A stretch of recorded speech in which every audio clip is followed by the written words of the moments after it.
Welcome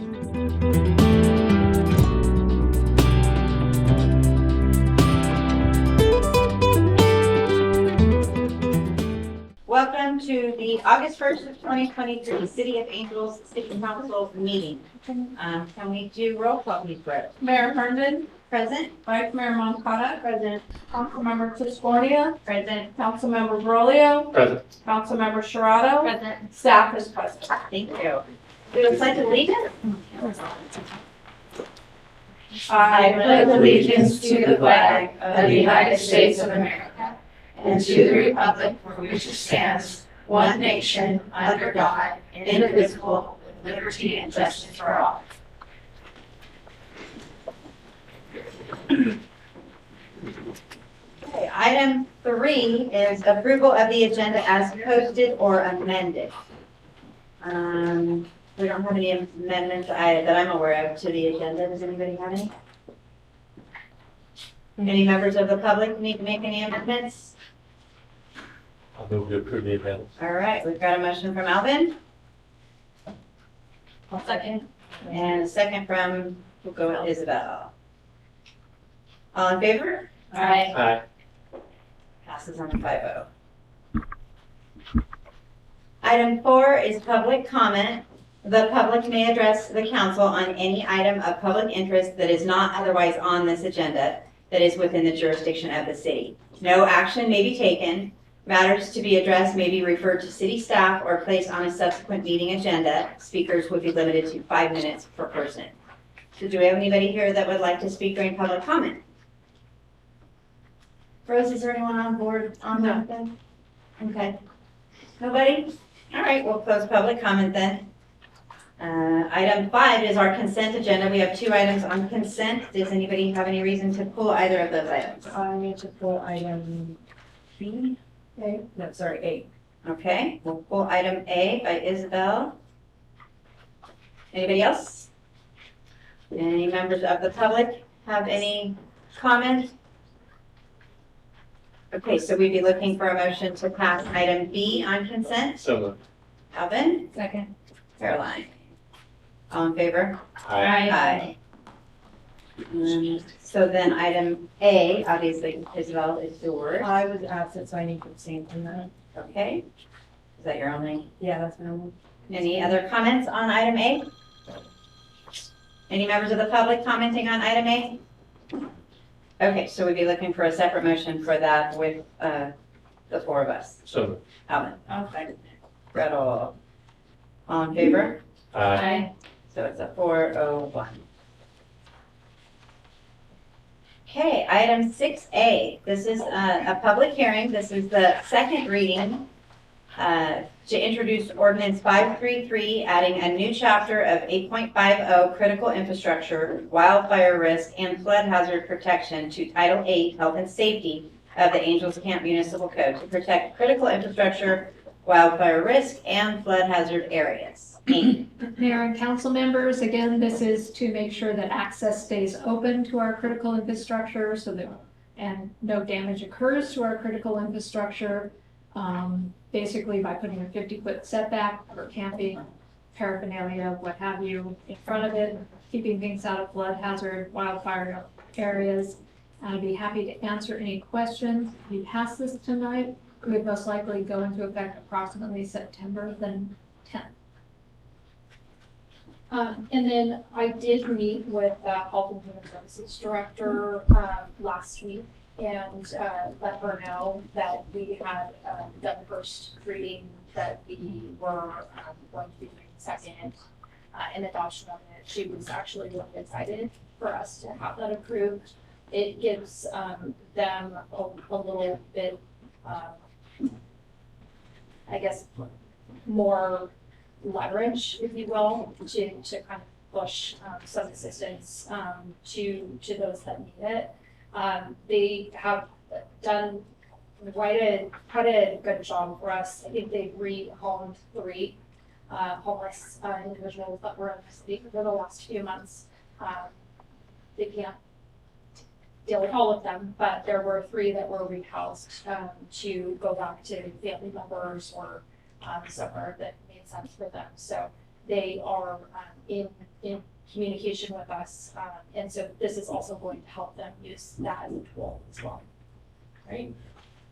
And they're familiar with, because the county has something similar, right? Not quite as aggressive or. The county has, the county has something as well. Okay. It's not exactly what ours is, but I think each agency that does it, they pretty much are catering to their respective needs or issues, so. Okay. Anybody else from you guys? Any members of the public have any comments on this item? And there's nobody online. Okay, so bringing it back, we'll close the public hearing and we'll be looking for a motion. I'll make the motion. Okay, we have a motion from Caroline I'll second. and Gretel. All in favor? Aye. Aye. Any opposed? Passes 5-0. Road. Okay. Take us now to item 6B. This is a public hearing to introduce the item of, right? Yeah, to introduce the item approving resolution number 2360 to certify a mitigated negative declaration for the Angels Creek Trail and Transit Hub Facility Project. We're going to open the public comment. Amy, go ahead. Yes, so basically, Mayor, council members, we encountered a cultural resource issue, a non-Native American one. It just had to do with some historic properties that is associated with the federal process, not the state process, which is what you're dealing with. But because if we have to change anything, it could influence this process, we're asking that you go ahead, open the public hearing. If anybody is here who wants to speak on this item, fine, and continue it to August 15th. And then we'll hopefully finalize this at that time. If you had any questions about it, you could also ask me, but at this time, that's all I have. Questions? Any members of the public? Seeing none, we will continue this item to August 15th of 2023. Item 6C is an update on Utica Park project. Rebecca. Okay, so I don't have a ton to update you on because mostly everything that we've been working on has been related to debris removal, which has been pretty extensive. So if you've lived here a really long time and you're looking in the Light and Ryan area, there's probably things that you've never seen. So it's kind of remarkable what's still there, and it's kind of remarkable what they found. They found old mining tools and all sorts of things that were just interesting.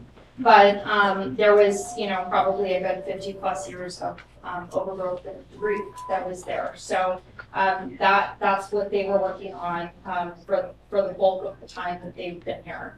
And you couldn't necessarily see them unless you really paid attention, because it's not like you can put equipment on those hills. So all of that was really hand done. And then recall that this is done by the basically a conservation crew out of the San Joaquin County Office of Education, which is the Greater Valley Conservation Corps. Conservation. Yes. And so they give us the best price because this is a conservation crew that's coming in and doing this. And so they really finished with our portion of the contract last Friday. But if you still continue to see them down there for the next week or two, that's because they're doing continued work down there, but for the purpose of training.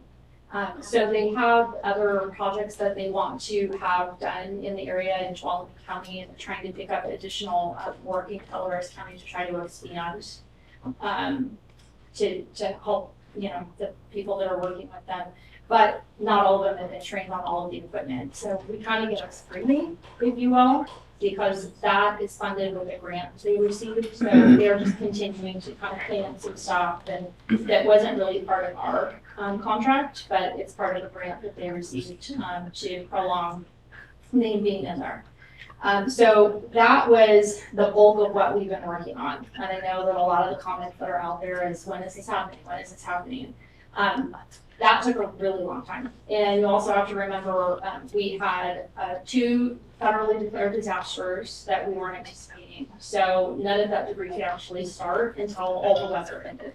So we were a good couple months behind. So meanwhile, we've continued to meet with the general contractor. We've continued to kind of throw ideas around in terms of how do we get the most out of the dollars that we have. You know, when you add up all the dollars, it's about 3.3, which sounds like a ton of money. It's really not a ton of money when you're talking about a project of this size. And don't forget that the bulk of that money is from a grant, which is the Rural Recreation and Tourism Grant of $3 million. And there are very specific elements to that grant that we have to do. We don't get to trade anything out. We can, you know, do various things on a smaller scale, but if somehow we ended up not spending the full $3 million, we would give whatever that portion is back to the state. It's not like we get to keep it and then use it for something else. So I've identified the various list of perk elements that have to happen as a component of that rural recreation grant.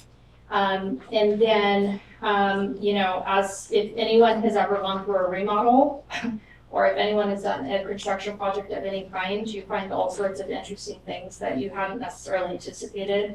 We are no different. So we have utility concerns, we have grading issues, we have geotechnical issues. We're trying to identify the cost benefit of consolidating certain park elements to make sure that we can get the most bang for the buck, if you will. And so we're continuing to go through that. We don't have to match the exact layout of what was submitted. That was kind of a general plan based on if nothing had to change. Like if you didn't know that there was a rock there and you can't move it, then that's where we were gonna put it. But if there is, then we can't. So it's certain things like that. So we are in the process of waiting for a geotechnical review response, specifically that impacts where the amphitheater will go. So ideally, that amphitheater would go in that new expanded area, because you would put the amphitheater, it would face the park, the current park, which means the sound would not be impacting the homes behind it or on the side. So that's the perfect situation.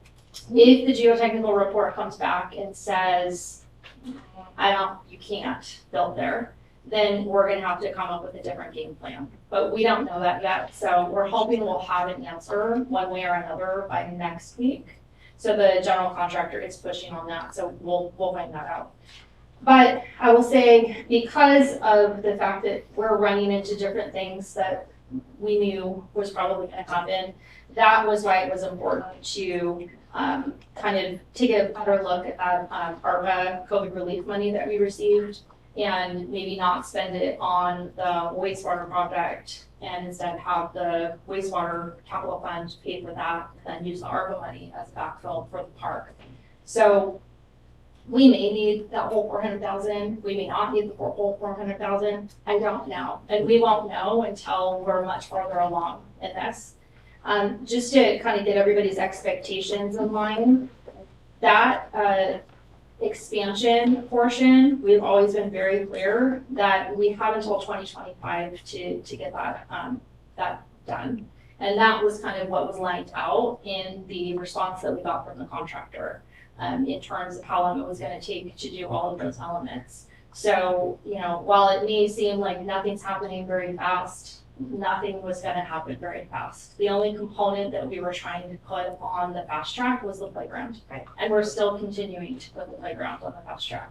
So, but we can't identify where the playground is going to go until we figure out where the theater is going to go.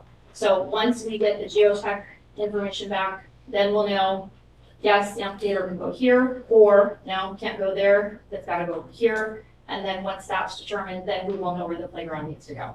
And then once that happens, then we can start working on that path. So we would at least have a portion of the park open, but not all of the park open.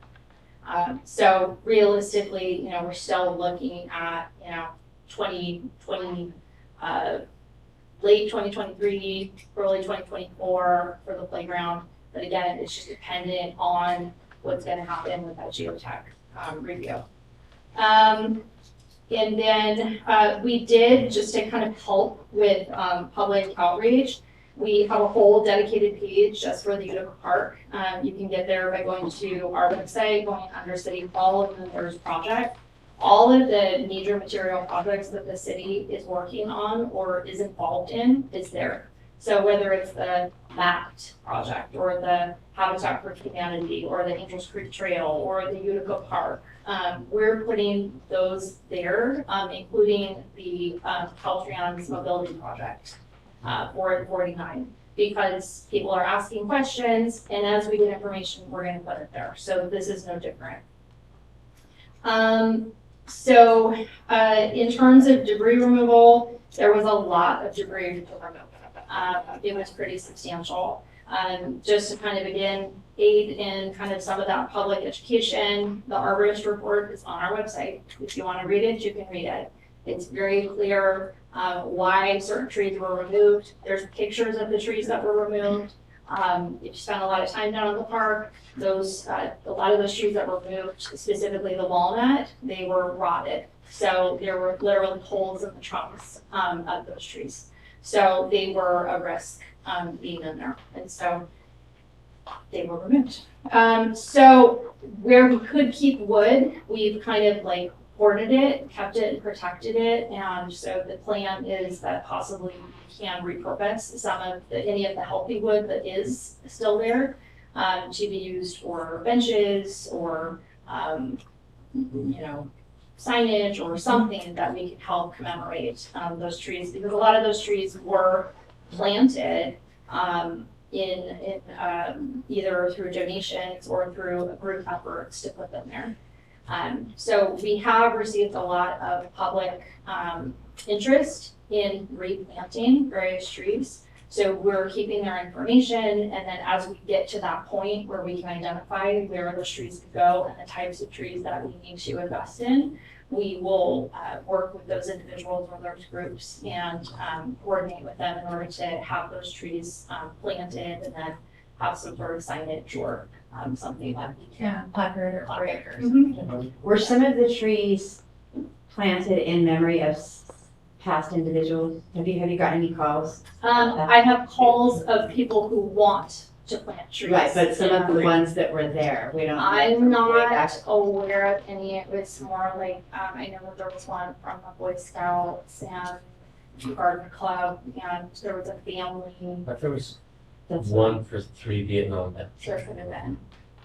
But I think that's one of the Right. ones by the bathroom. But There's- yeah, with the placard where the But- flag is. Yeah, but I think that's still. That's still there. That's still there. Yeah, Yeah, in terms of the ones that were removed. yeah. I don't know. So. And then, any questions on that so far? I do have a quick question. We had talked pickleball court. That's And hardcore. That's, okay, so it's kind of universal. So it's a sports hardcore, Okay. and then we're gonna try to like have it be multi-purpose. Yeah, right. So you Okay. could use, you could do it for basketball, you could do it for football, you could do Right. it for, whatever. I told people pickleball, I'm like, uh-oh. No, that's why we just call it a sports Okay, or perfect. hardcore, because it's a generic, it'll be hardcore. I have a question on the size of the amphitheater. We don't know yet. So it could be small, it could be a stage and 5 rows. It doesn't have to be this massive cement. No, and we want to, like, it's not gonna be this massive amphitheater, but we're trying to not go too far in terms of construction in that lighter mine kind of being at the lowest part, because that's where we want to stay away from. So we have to stay as close to as we can to the front of it. So we're not gonna go too far in. And so, but that's all, again, it's dependent on the geotech for me to even say what the size of that's gonna be. And it's also dependent on cost, because we wanna make sure that you know, we still have to do this entire list. This is a lengthy list. So if we don't do one of these items on this list, like for We example, non-compliant, we would have to pay it back. we would be at risk of having to pay back. So, devil's advocate, the geotech could come back and kibosh the amphitheater, and then we're having to put it somewhere else, like you said, and then but we still have to mark that off the list. It has to, we can't. But it doesn't have to be big. Well, it might have to be small, depending, It'd yeah. be a 10 by 10 stage with So 2 was bench seats. there any way that we could have done any type of potential geotechnical report? We before did a started this? geotechnical report, it just didn't go super into, like, how extensive you would have to do anything. It just kind of said, be careful around this area. But as a contractor, you don't want to start engaging in like any type of structural construction in that one particular area without someone signing off saying, this type of structure will be okay. Right. So if it comes back and says we have to do some like crazy excavation and compaction and support, then we're not gonna do it. Right, I We think, will continue with the trails and everything else that's in that expansion project area. But we'll put the amphitheater somewhere else. so then the bids that we received, are they realistic in terms of, I guess this is all just a standstill, right? Yes, because everything is it's still all gonna be done. Right. It just is gonna be done on a different scale. Right, So instead of it being you know, 200%. instead of it, like when you look at two bocce ball courts, well, they might just be like more narrow, right? Or instead of having, like when you talk about outdoor gym exercise area, there's 1,000 different ways that you can accommodate that without having to do like full-blown exercise outdoor areas. So it If just, you incorporate that into the walking path, we like, can. yeah, where they have a spot where you can do a push-up. So that's why I'm or- saying there's a lot of Yeah, there's a lot of opportunity for consolidation of elements. So that's what the contractor is looking at, is where can he consolidate? Where does it make the most sense to put some of these things to lessen the burden on the cost? So one of the things is we had thought, well, we'll put the bathroom, for instance, over by the kitchen, that new bathroom. That is going to drastically increase the cost of putting utilities over there. So maybe the answer to kind of shore that up is just put the other bathroom next to the current bathroom that we're gonna remodel. So those are all things we're utilities still, meaning sewer? water and sewer and electrical and everything, yeah. Okay, it's not there already for the kitchen? Not water. There's water in the kitchen, there's just It's off of the irrigation line. Oh gosh. So it's still potable water. Nobody's drinking non-potable water, but it's an irrigation line. But all that's gonna be redone All- anyways. I mean, It's water, gonna sewer, have to be electrical, done all as has to be well. redone across that entire park. It will. Because yeah, Sewer's not. so, Mhm. Sewer would be a little bit different. So in terms of, in the electrical, it's gonna have to be, done.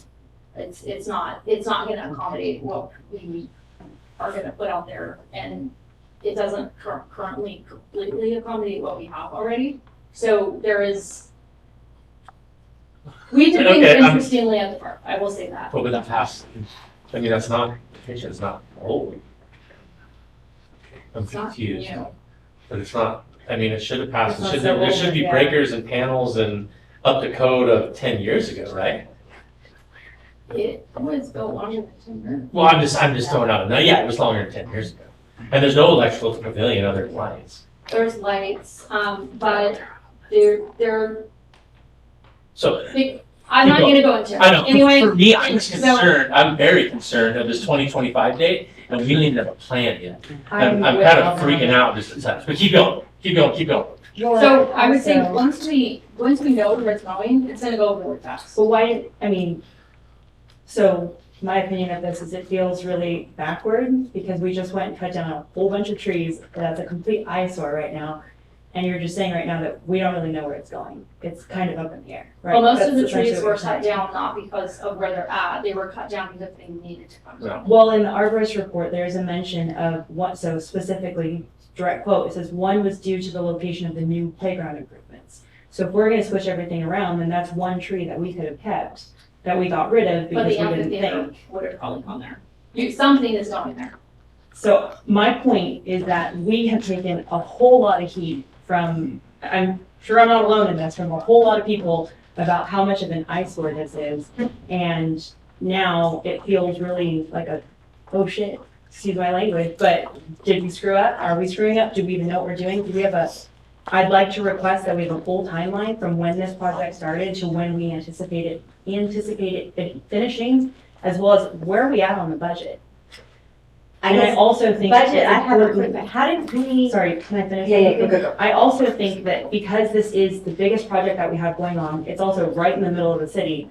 We need updates every meeting, what's going on. Because I've heard from plenty of citizens who are completely upset with this. I mean, it's discouraging and disheartening for the people who started this project as a grassroots campaign to now, I'm gonna guess, and they're right here, and I can just ask you, if you would have known that this is what you were gonna go through, and I get there's always gonna be hiccups, but had you have known this, would you have rather the park just stay the same? And that's a question that, that's your opinion, but it just feels like we're going through a lot, and then I'm now fearful that this 3.3 million, we're not even gonna finish it, and then what?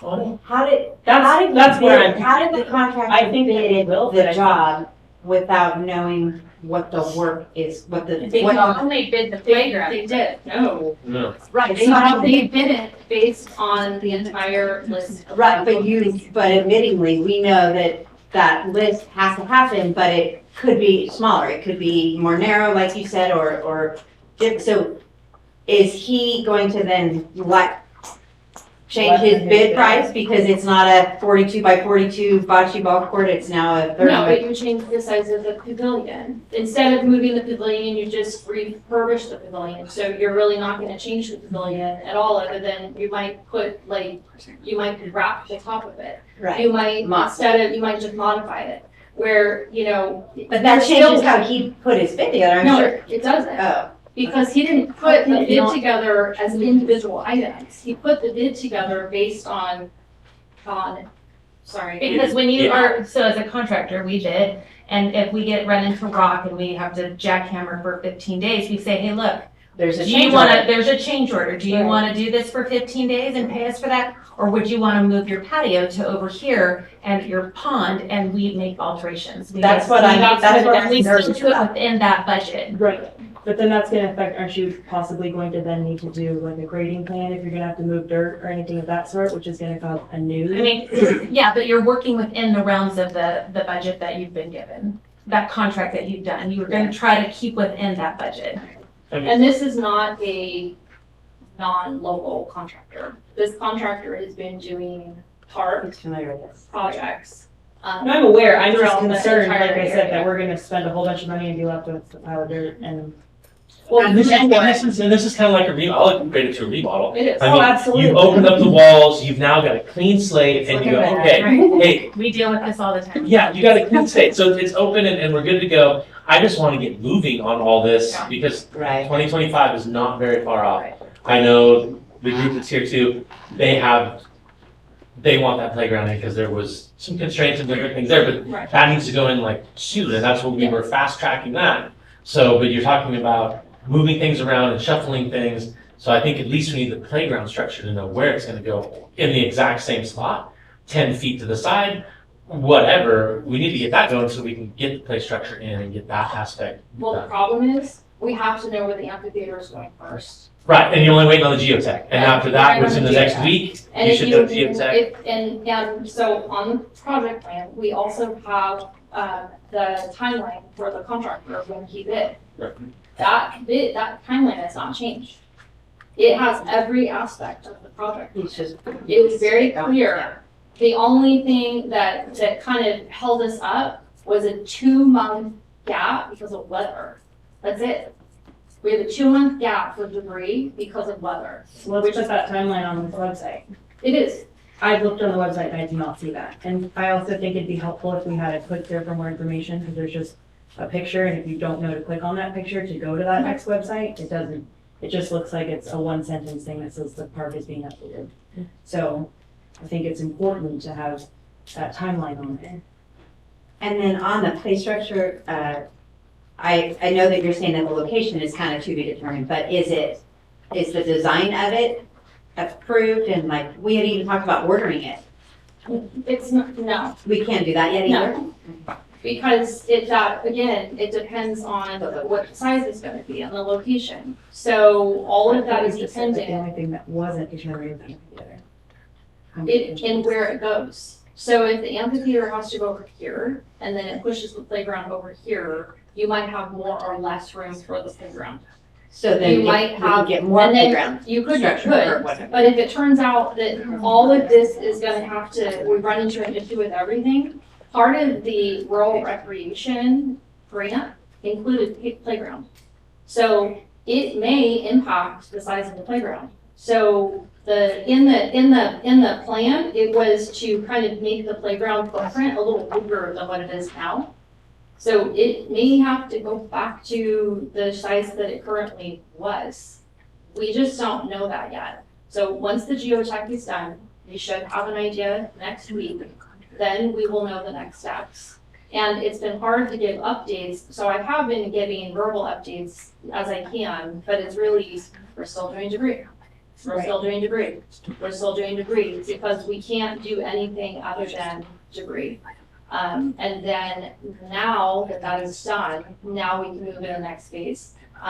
He has been having to get after the geotech because he hasn't gotten a response. So he himself is actually going after geotech to get a response. Once we get the response, then it's gonna go relatively quickly. And then I will have information to give you on a regular basis because you will see things happening on a very So if the amphitheater doesn't go where we thought it was gonna go, where's plan B for the amphitheater? it's gonna have to go in the park, in the current park. Like where Mark Twain is. It would probably have to go there because we have to still put it so it's back to where the houses are. So it's gotta the go north. towards the highway.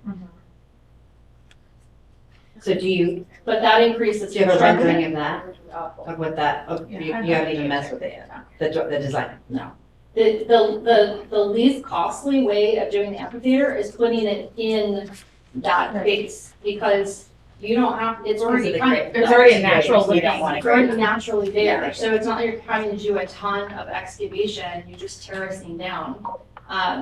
But if we have to do the amphitheater in the park, More. that is gonna be more expensive because there's gonna be more construction. So we haven't we haven't done a design, we haven't done a concept, other than what's on the billboards up there. There's nothing been drawn up, planned up, because we're all waiting on geotech. Waited on geotech and we needed to also get stuff moved so he could identify if there's any other batches in terms of where he can It's all go. And then also remember, Boyer bid on this because he is fairly local and he wants to see this project done. So he's not charging components of this project that other contractors would have charged. So we're getting more with him. So he's really working with us. And so we're not having a cost yet. So the only cost. So we really haven't dipped into our 3 million yet? So let's- No, the 3 million that we have dipped into is specifically for debris. And the purchase of it. And the purchase of the property. Okay, that makes sense. That's good to know. So, Sorry, really quickly, and I think I should clarify, as far as an agenda item every week, I think obviously you have been reporting on it in your report, but I personally feel that if it was an item, a standing item, then at least the public would know I can tune in for the first 20 minutes and get the update. Yeah. As And I opposed will- to not being sure if it's going to be part of the report. And I- So that's and what I I'm impressed. we'll do that, going forward, because like I said, we won't have a lot of material things to actually talk about. Yeah, we did. And then, Councilmember Tiscornia had asked staff to bring a discussion and direction item to council regarding splash pad.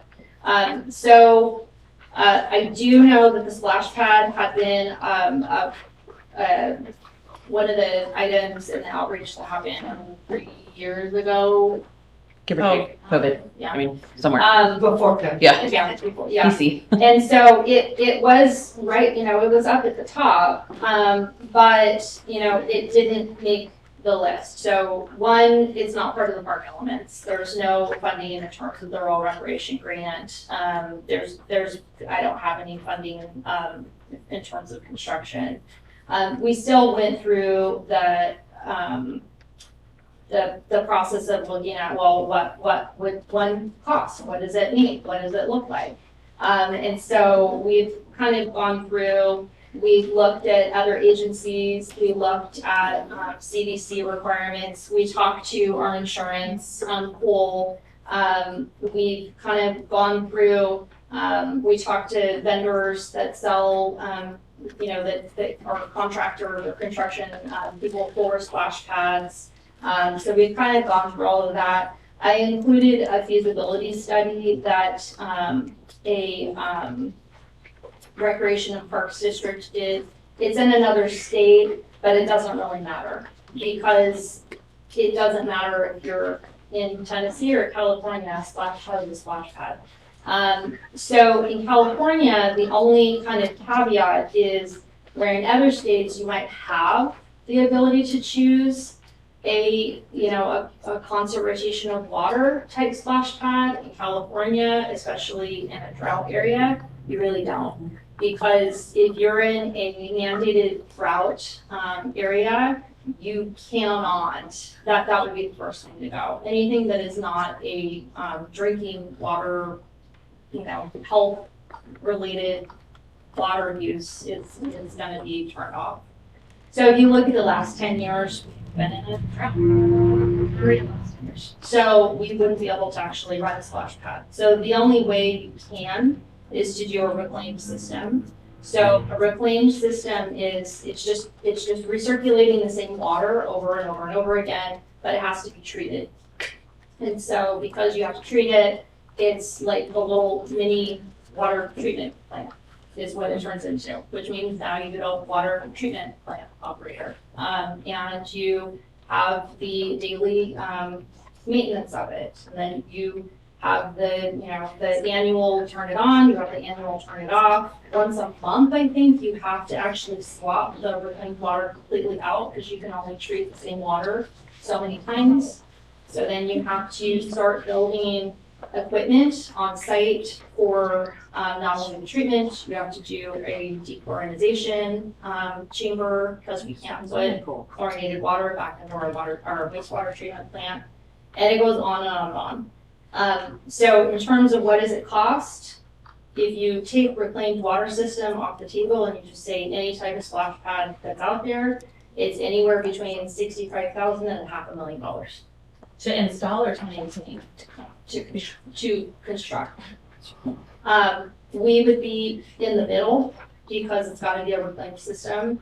And then again, it would depend on the size. So it's about $58 per square foot for a reclaimed water splash pad. Plus you've got the annual maintenance of the staffing and the chemicals and blah, blah, blah. The insurance has been very, very clear that you have to have like maintenance in terms of testing and treatment. What was the city that just had a big old? You said San Jose. San Jose, and it was like 200 children that got severely sick from a splash pad because of lack of properly maintaining it. So that's always my big issue, and obviously that's our insurance pool's concern. And that's the CDC's big concern. And then you've got the slip and fall issues. So you can just do concrete. Insurance would not recommend just doing concrete. They would recommend doing a rubberized floor. Is that included in the 65? Mm-hmm. The rubberized? Okay. But you would have to have that replaced every 5 to 7 years. Right. And that's not my word, that is. No, that's like industry standard, that's what we have to do. That's, yeah. So, and then the estimates, and this is per contractors that we had talked about, is about 1/3 of the original installation cost. So if you're if it's 200,000 or 300,000, it's gonna cost 100,000 to redo the floor. So I did include that feasibility study in here. And if you read it, they even said next steps, put splash pad option back on the project list for future consideration. It's a big investment. It's a big maintenance item. If it's something that council really wants to look at, we take direction from you and we'll look at it. If it's just a matter of trying to find something for kids to do in the summer because it's hot, I would recommend, we can always look at coordinating, Rose said had a good idea, coordinating with the library to, read so many books and you get a voucher for the summer, something that we could pay for. But that would cost significantly less than putting the splash pad.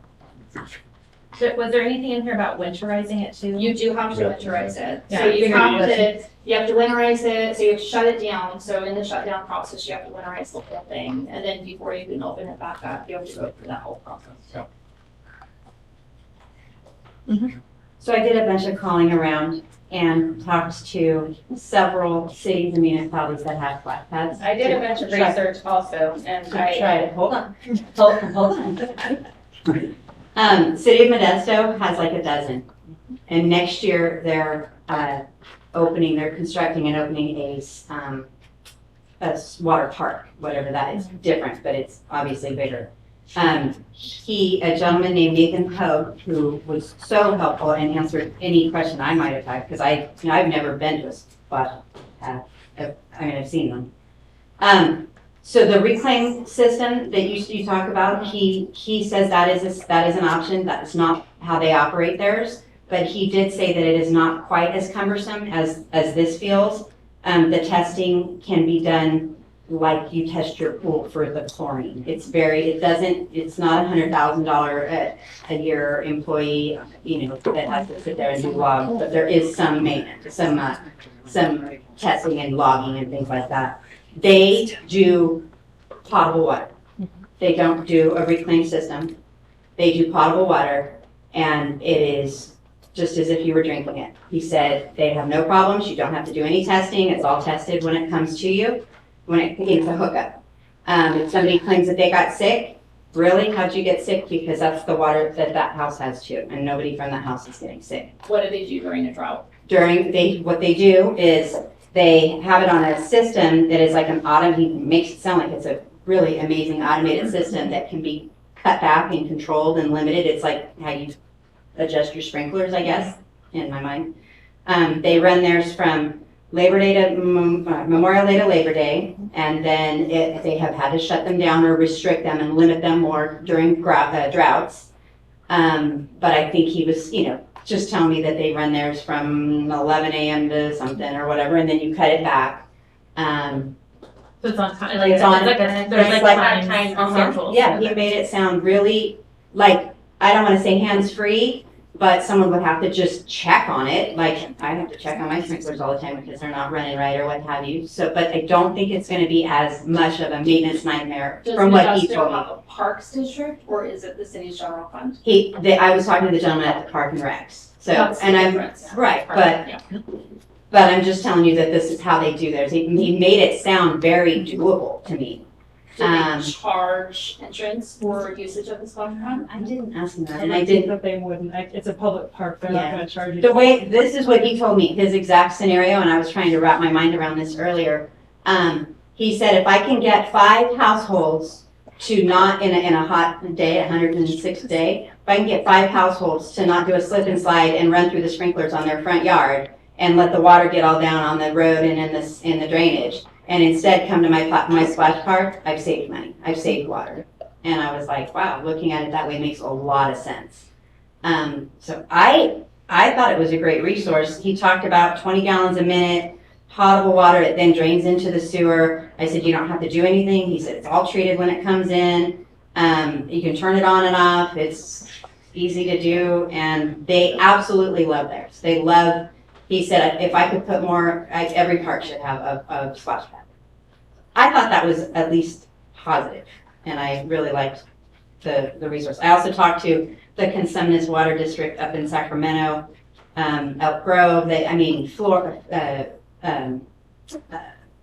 I'm saying Florin. What is it? Florin Road or Jubilee Road. Yeah, Elk Grove. Folsom has them. You can make them as big, like you're saying, or as little, and I just think it's something we really need to consider. I think that it could be a huge addition to the park, and now's our chance to consider it. So I'd like to continue, but I know now I'm going to shush because Well, that's fine. I did some research, and I think what the difference is that this is, in my opinion, this is what the splash pad is more looking like, a flat surface with some items coming out. It doesn't have to be this elaborate play structure with the water falling, dumping buckets, all of this stuff. And I actually drew one that this is what I think it should look like. And and this is kind of the theme of it, is that it would be this big circle that's painted like a pond with floating lily pads. And out of the lily pads would have different types of water features. For instance, this is a cattail, which I think would be great to have in one or two of the water ponds, or those water lilies. You can do a non-painted, or you can do a painted non-slip surface on cement that they have that's very durable, that you can just repaint if you have to do it once a year or twice a year. You can do the AstroTurf around the edge of it so that parents can sit there, they can watch their kids. If you have multiple areas of water features, like on my little lily pad, then you have a section for a 2-year-old and a 3-year-old, and then you have an older section for an older group of kids, and then you have another section for another group of kids. But we have a severe overweight problem with our children, not only just the children, but the adults. 1 in 3 children are overweight. They are stuck inside. They are watching TV, playing video games, not going outside. And I think we need to do something that would encourage our children to go outside. I think we use our regular water. There's been more splash pads put in California during our drought section in the last 10 years than ever. So how are we in a drought and putting in water splash pads? That doesn't, if that is a water saver, or if it's a water waster, then we wouldn't be doing that. But that's happening. They're all over California. They're in Montana. They're in Arizona with horrifically major heat all the time. The closing down on them is not a big deal. You empty them out, you cast them, and you leave them. And then that can become a play surface for other activities. It can become a hardscape. It can become a place where kids play hopscotch or tic-tac-toe or kick the ball during the off season. You also put it on a timer so that it's not constantly running. So it runs for 3 minutes and then it shuts down. Then you have to go turn the button back on, which is, not next door. It can be 30 yards away or 20 yards away, so that they have to move. There's constant movement. Nothing that you have to climb on, jump on. I found a fantastic frog that I think should be in the front, in the middle of the frog. Yeah, the frog is great, and it spits water. And this is kind of the idea of the. So it would look like a pond is my idea. And you can paint that. You don't have to worry about the surface. The AstroTurf is really a good deal. And this is the frog. I think it's absolutely adorable. You can buy that for $4,500. And How big are you envisioning the pad? 30 by 30 with your calculations with that is about $55,000. And so that includes the spinning frog? might be another $5,000. That's a 60K. Spitting frog.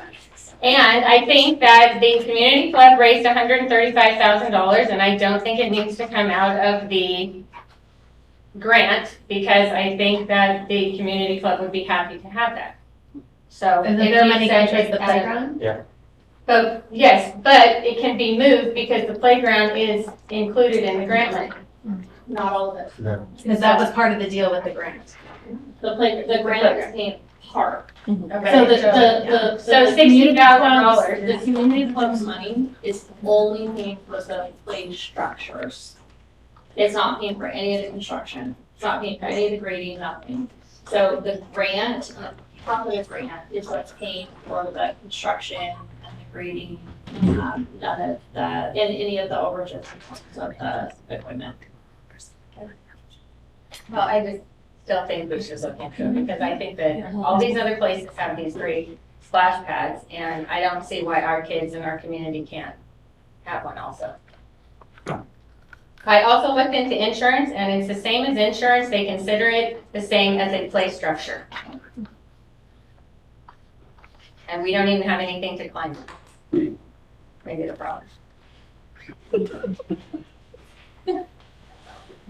That's my 2 cents. Anybody else? No, I agree with everything that Gretel just said. I think it's a great tourist attraction. I also think that the pool is something that their hours are limited, unfortunately. I know you can't use water stuff, for floaties, that type of stuff. You can't take food in there, so I think as young families can move to the park and really enjoy. And during a drought, if we have to limit it to a 2-hour section, then that's what we I end think up people doing. would be understanding of that. Yeah, The drought, if that takes precedence, that's. But it's still better than people turning their hoses on or sprinklers in their yard.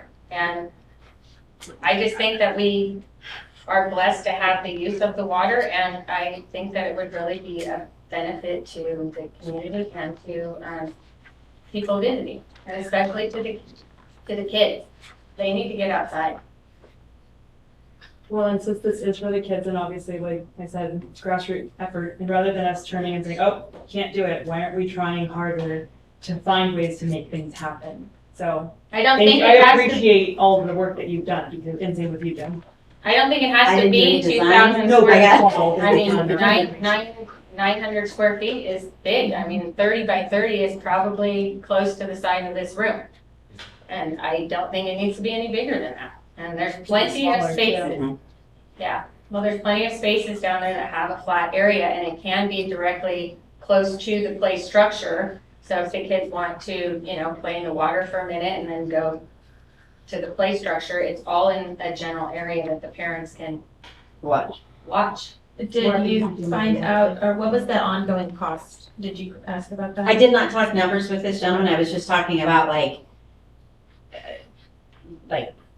due diligence, like what, are you getting ready to take it out? Are you, do you wish you'd never done these things ever before? Because there have been some that have closed up. So I was kind of trying to just, like, high level, but we didn't talk. I do have his contact and we could always resource him, and he was more friendly and capable. Alan? You gonna talk? I was gonna see if anybody from the public had anything to add to our information, but let's see. Give me what 2 else. seconds then. Yeah. So, I like the splash pad, but I'm gonna throw the wrench in there. There's already all these things to check off to meet this grant. We are on a time crunch. You have 2 other parks also, one Tryon, one Gateway. I think it belongs in one of those 2 at this point, and do some different funding or grants for it at that time, and make use of the parks on different ends of the town. And we had all this community outreach 10 years ago, and the splash pad was on there, and it didn't make the cut at that time. So, It did, it was very high on the list. but I thought it didn't make the cut Because for money wise and for, they separated it by age group. In order the to. conceptual design hasn't been there this entire time. I don't know, I think we have enough to bite off already, let alone try to figure something else out, and we use this part or that part. That would be my vote on it. But I don't think are we voting on this tonight, or what is this? What is the splash pad element? I need direction because I don't know where the money is coming from. And if any of that 400,000 is available, I won't know for a while What you're gonna need of it. what I'm gonna need of it. So And that's my thing, is this was already kind of a package deal, and now we're gonna toss in which is fine, I mean, we can do whatever, we can make it work. But I would love, I mean, we're gonna redo this whole section here at some point, we just got the environmental. This part could be part of that funding too, or other things. So that's my, I guess, direction then, is I'm a no on it. to go into the Utica Park scheme that we have going at the moment. If that's what this aspect of that is. But there may be a comment too. You're the only one that hasn't spoke. Do you need to speak? I'm just taking it all in, taking a lot of notes. I hadn't thought about a gateway park. That might actually be a nice place to put it. Well, there's reclaim, I'm just thinking there's Yeah, reclaimed I water like- by the Greenhorn side. Yeah, And but maybe- that's not. You can that's do- You not- can't use, yeah, that's not a problem. Reclaim. So you Gateway can't Park do is not reclaim? very flat. You have to Okay, do you should treated, treat it. triangle. It has to be treated, Okay. Just put up, don't drink So water. one of the reasons why I think I'm passionate about it being at Utica, although I respect what you're saying, and I think we should have it at all three of our parks, but, is because it is all about our downtown revitalization. I mean, Utica's walking distance to where you're gonna get your ice cream, where you're gonna park and walk up and walk back. I don't see people, spending money downtown or, tourist attraction, at Tryon or at Gateway, but. I mean, with the Gateway- bike path eventually going in. Eventually, that's I nice, think- but Maybe If you have, too. if you have a ginormous, Tractor or, window, not window, gosh, is it window? No, world. World Trend. Trend. Okay, yeah. It used to be. I mean, you have a huge amount of people in there all day, every day, that might be another draw to come. I don't know, yeah. Maybe. no, I'm just taking it all in. I'd love to hear from the Yeah, see what public public's too. got to say too. Okay, so we're gonna open public comment. If anybody would like to enlighten us. Thank you for coming. In your matching shirt. Yeah, so it was not intentional. intentional. did not plan this. Moms of a certain age can have a uniform. It's been a long time. I haven't been back to this here podium since COVID broke. Thanks for being so diligent about this. Thanks for doing your work. Thanks for doing your research. I feel like we have two separate issues here to talk about. The park first. I guess my splash pad story kind of leads into the park. And I'll sit down in 5 minutes and get back up if you want to. 8 years ago, I just had my son. I was working a job before that was like 70 hours a week. Like, was good at it. And I got to like wear nice shoes and like a shirt that no one threw up on. And I got to go to this job and I felt fantastic about it. And then they handed me this little baby and that was cool, but what are we gonna do now? And so stayed home, raised that one for a while and then had another one. And then it was like, oh God, really, what are we gonna do? There's nothing to do here. And so I went to the city council, I think it was about a year. And I said, hey guys, what about a splash pad? And they were like, what?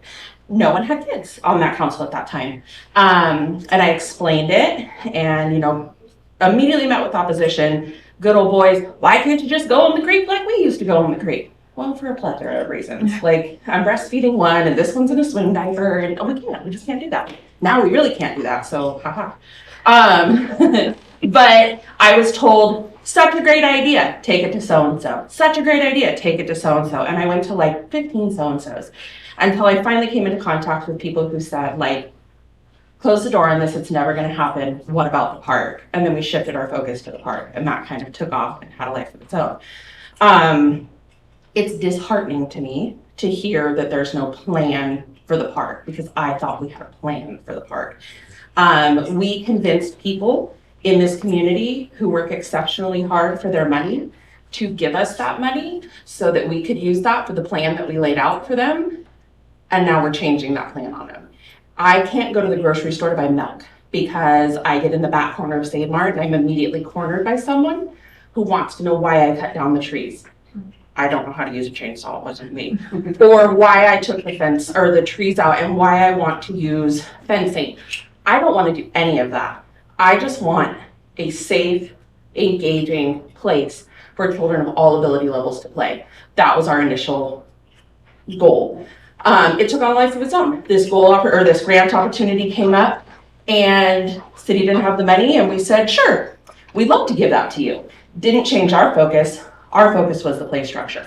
So that was where we spent a majority of our time. That was the project that we pitched to the community.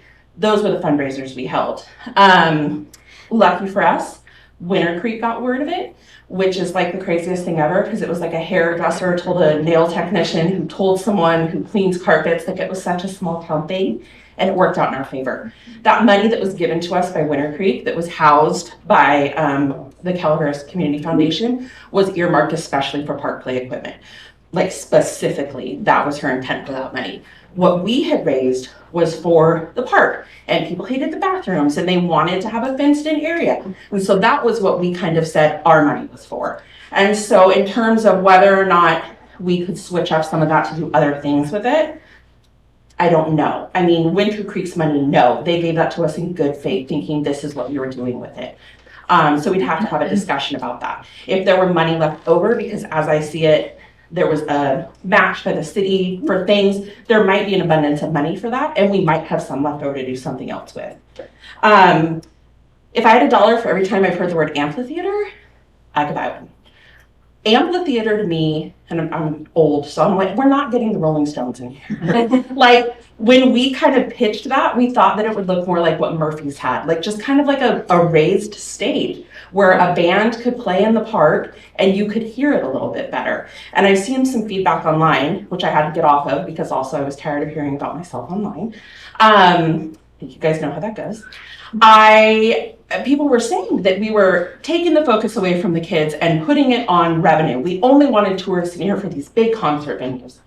No, I literally wanted the high school band to be able to play Pomp and Circumstance. Like, that was what we went for.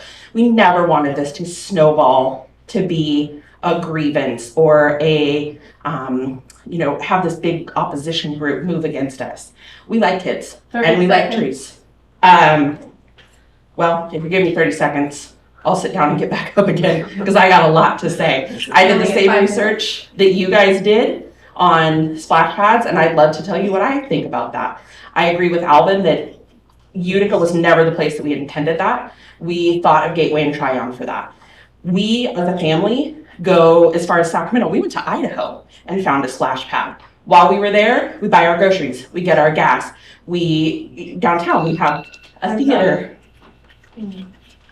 Is it possible we can make an Yeah, exception for I her think, considering? I'm gonna actually give you another 5 minutes, because you are the community club, No, I'm not. You are.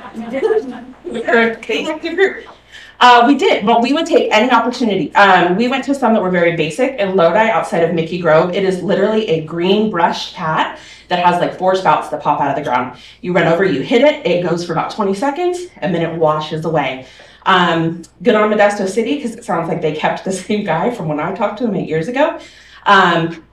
Drowning was not an issue if it was graded and drained appropriately.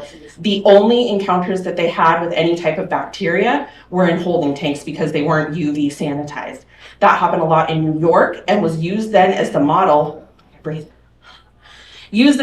what not to do. You don't have to have, like Greta was saying, the buckets and all the slides and all that things. Kids drink out of a hose. Mine drink out of a water trough. Like, we gotta pray they don't get Giardia. Like, they'll do anything. But the pool itself is not necessarily a great option for large families. Someone had brought up, you can't wear floaties. It's not as age inclusive as something like a splash pad, where someone who's in like a mobility device could go right up to the edge of the splash pad without having to worry about getting too wet. Something else that we talked a lot about was the physical activity portion of it, of course, the drainage portion of it, or the drought portion of it. When I called Modesto City, we were in the middle of a drought. You couldn't access the splash pads at that time. And so I said, well, what do you do? And they said, we shut them off. Like, it was not a big deal at all.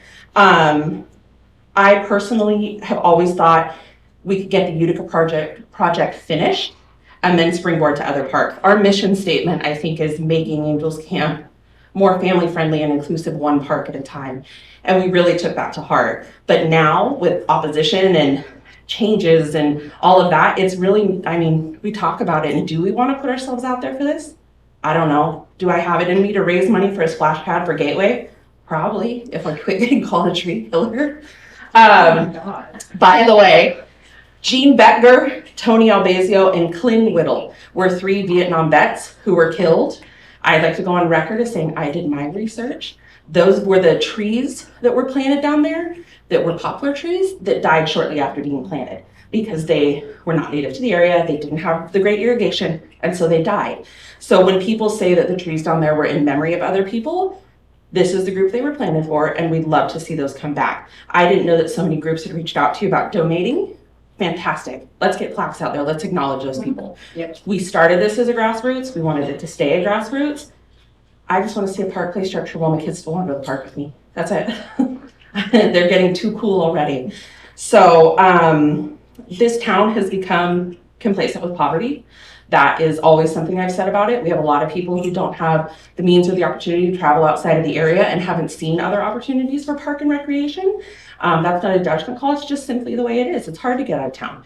And if you've been out into the community and you've seen some beautiful parks and some beautiful splash pads and you've seen children in wheelchairs or different mobility devices or differently able kids accessing the same play structures as their gen ed peers or their neurotypical peers, that's amazing. And we can't provide that experience, not to our own citizens and not to people outside of the community. We have the chance here with a new park, with the museum, with the theater, to really become kind of a hub for the Tri-County area to come to.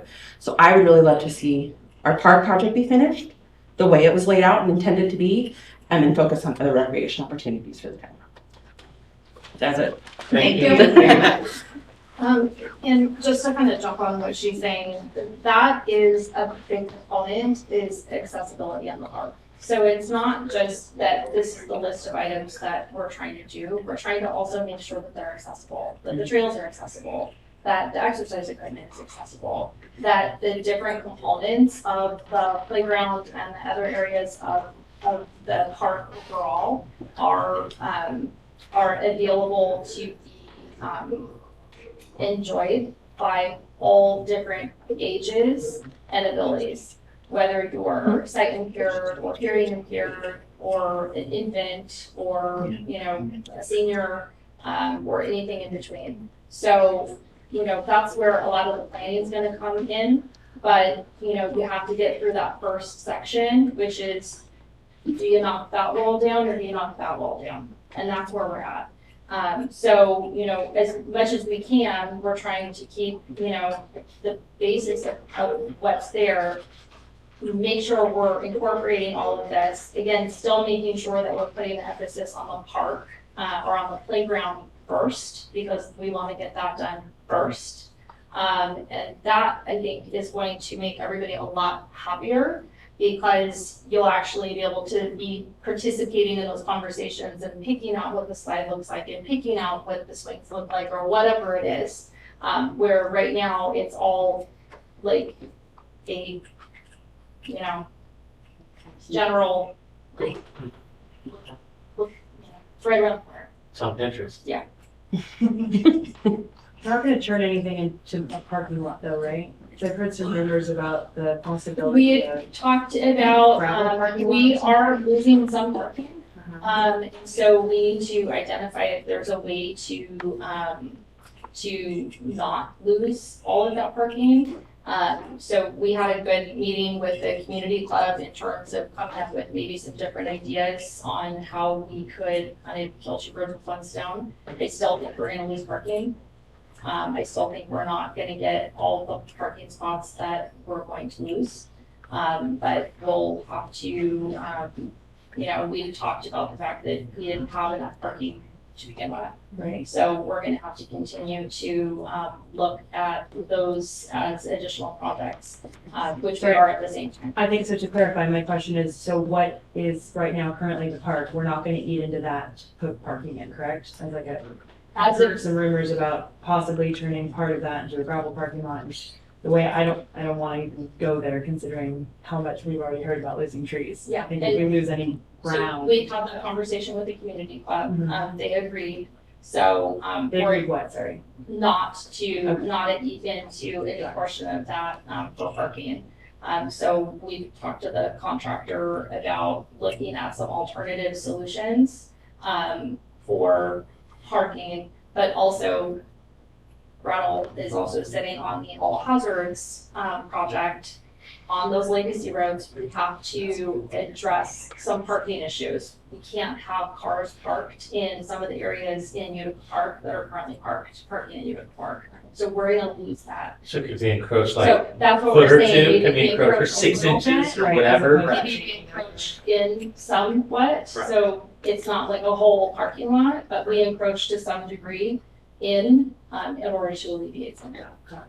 And then we have the 2 pieces of property that will turn. So we just, yeah. Yeah. Correct. And Caltrans is putting in a staircase, so all across the highway, up top is all gonna be parking that people can walk in. Even with the Park, too. sidewalk project, that there's that'll still be. Yeah, Yeah, that I know parking will stay. Okay. So people have parked up there all Okay. along, whether they're supposed to or not. But so that will continue to be parking above the sidewalks. But the benefit will be there will be a staircase coming down, which was also the reason why one of those streets was removed, because it was where that staircase needed to come down.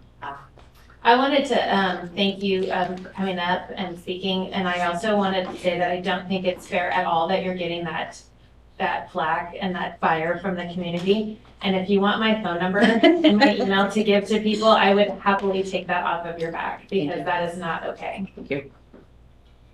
And clearly direct those people to City Hall Yeah. and to city. I didn't know staff. about the website. I'm really happy to hear that. That will give Yeah, us exactly. something But to kind like, of go. that's not okay at Yeah, all. absolutely. Great. Any other comments? Anybody online, Rose? There is no home. No hands raised? No.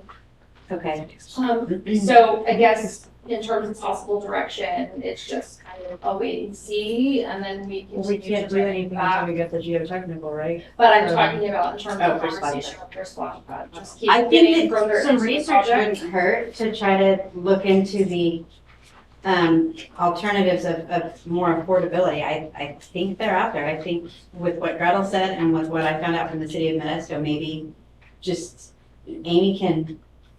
Yeah, that's not, it's not me, it's me. Are there grant opportunities for this, like what Alvin was saying?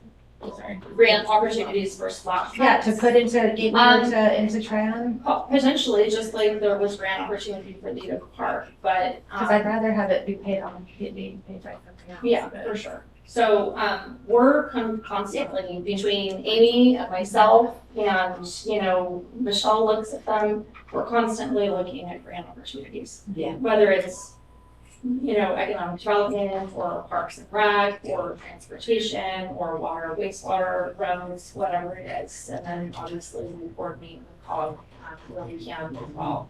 So we're always trying to find grants where we can find grants. Find them. I have 2 questions.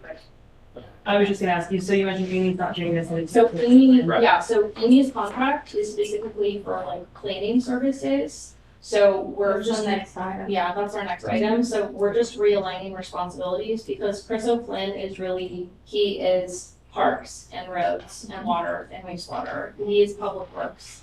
And then Michelle and I are helping him where we can, where it makes sense in terms of the funding aspects. I'm keeping the website updated. I'm pushing out social media. I'm pushing out public information, outreach.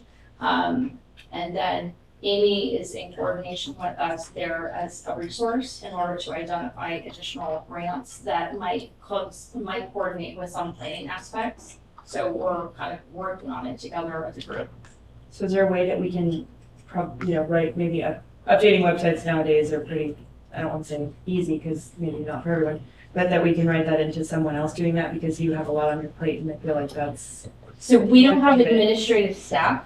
I would love to get administrative staff. yeah, but we can't write in Well, updating the right, website on okay. somebody's job description. I have like 3 questions. Go. Yeah, Okay, first question is, in your wording here, you have adding components, and you said that staff reached out to vendors and contractors and research. Who did that?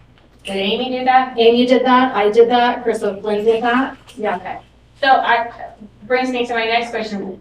Why after 6 years of Amy being on this is she pulled off? I'm confused as to, like, she's been working with the community club and the foundation on That's this. the next item. We can talk about that at the next item. Yeah. So I will say in general, just so everybody understands, everyone was not necessarily aligned with whatever their responsibilities were. And so we were missing, where 2 hands are not communicating with one another.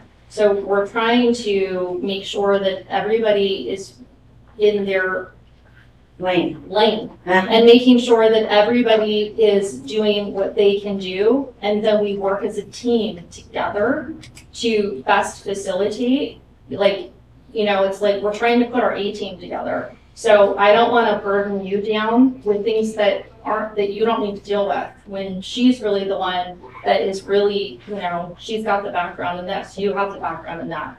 So that's what we're kind of doing from a citywide perspective, where, you know, Michelle's taking things off my plate, Rose is taking things off of someone else's plate.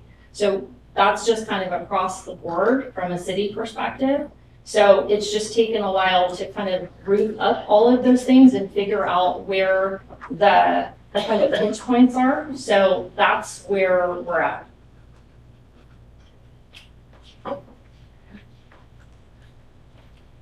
Did you have more?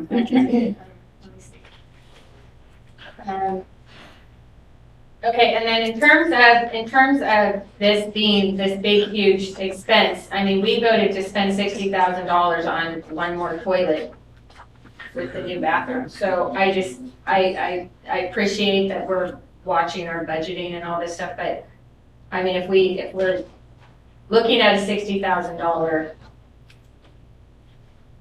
addition, I just don't find that to be that expensive. That was my other comment.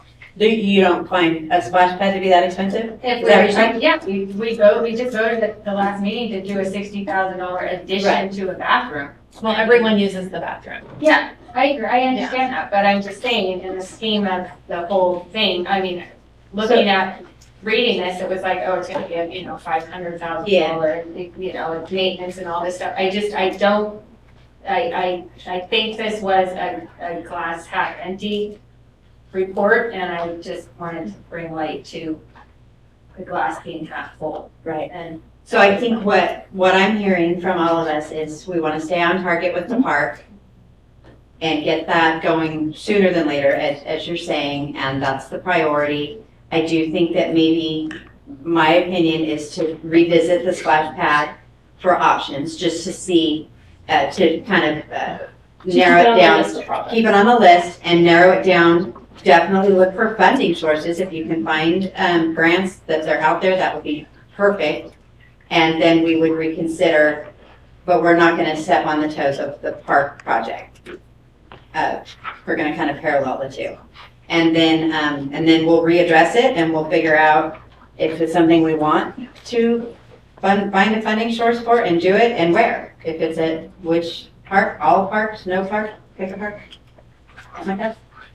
That's what I hear. Is that what everybody, did we hit on all the things we want to say? But And then great when update, because we we needed get this. to that point, then we would work with the community club as a partner to determine, you know, where does it make the most sense. We don't, we don't have young children playing at parks anymore. They have young children playing at parks. Kids, right? Yeah, I got I like your design though. I think that idea is, I just am in love with it. So. I don't want to see this, I want to see this kind of staying on that list, because I do think it's important. I know, you know, I love what you had to say. Would I raise money for a splash pad at Gateway? Maybe, probably. So I'm gonna be like, Break out the barrels. But I want to keep it alive, because I think that all the parks, and I love that all the parks and Angels Camp can use some attention and family fun There's got to be activities. out there. Yeah. Get the kids outside. Yeah. I didn't ask week. I can reach back out and see if Just the nice thing about Utica is it's very centrally located in the town, and there's a lot of houses of permanent residents around that the children can walk to. And that's Gateway, not so much. Tryon, definitely not. Tryon has Stelty Park and. Yeah, but I mean, Yeah. then the trail is there, and It's it's all not, enclosed. yeah, And Greenwood. right, and it's Gateway's pretty got much all, little- yeah. I don't know, I Well, I think in would this still go part here, play. to me, it's not that, we walk to the town all the time. And that is a complaint that I've heard, is we're spending all this money on Utica, what happened to I've heard that. I've heard that too. Yeah. Which- One at a time. All right, so we're good on that one? Any final? Okay, so we're gonna move on to item 6D, which is to award the contract for services for planning to Augustine Planning Associates Incorporated for a period of 3 years with an option to extend an additional 2-year term. So, Augustine Planning Associates, contract expired. We couldn't extend it any further. We had to go out for an RFP. So we did that, on June 13th. We got two responses, that's listed here on the staff report. So just kind of a little bit of history. So she acted as a city planner since 2018. That's, kind of shortly after the full-time city planner retired. The benefit of Amy, she's got a lot of local knowledge. She has worked with various community groups in terms of planning opportunities. She, works with us on the environmental, in terms of CEQA or helping us with NEPA or whatever it is that we need. And she has a really solid understanding of what that means from a rural agency's perspective. And so that's really, really helpful.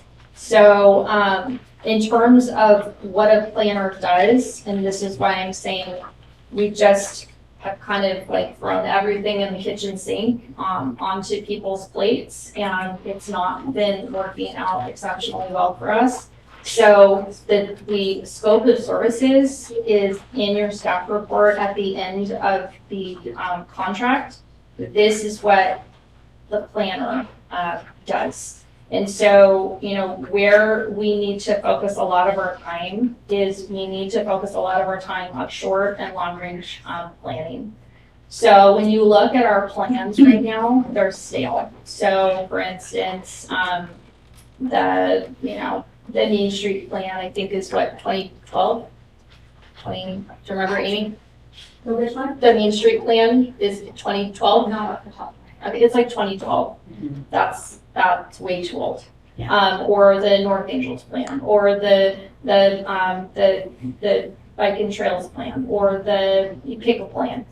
They're relatively old. And so the problem is when you don't have plans, it's really hard for me to find grant funding or her to find grant funding, because you can't point to the plan and say, here's why we need this money. Here's why this makes sense in order for you to granting agency to work with us in order to invest, in this project, whether it's, a road expansion, whether it's a park, whether it's a trail, whether it's you name it.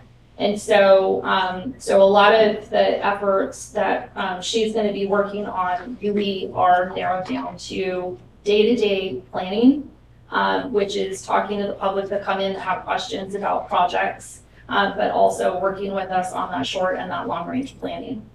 So we have all of that information available so that we can coordinate on grant opportunities or funding opportunities. It also helps with development. So if we have a plan in place already, it's much easier when someone says, I want to develop in this area, because we already know, well, that area, we have, bike lanes planned. This is the type of road that we want there. Here's the type of encroachments that we'll permit. Here's the type of zoning that's going to be back there.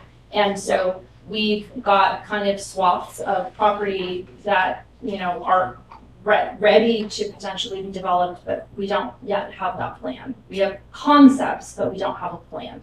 So she is going to be working on a lot of that. And so we just have a lot of, where she's been working on trying to get the general plan pieces up to date. So the general plan was updated in 2020, but if you recall, it seems like every meeting you was coming back, updating ordinances and codes, because there's that next part that has to happen, whether it's the rezoning of properties so that it matches the general plan, or if it's updating ordinances because it's out of alignment, our current ordinances are out of alignment with the general plan. So that's what she's going to be working on, because we need all of that in order to continue to engage with developers or projects that are going to come into play in the city.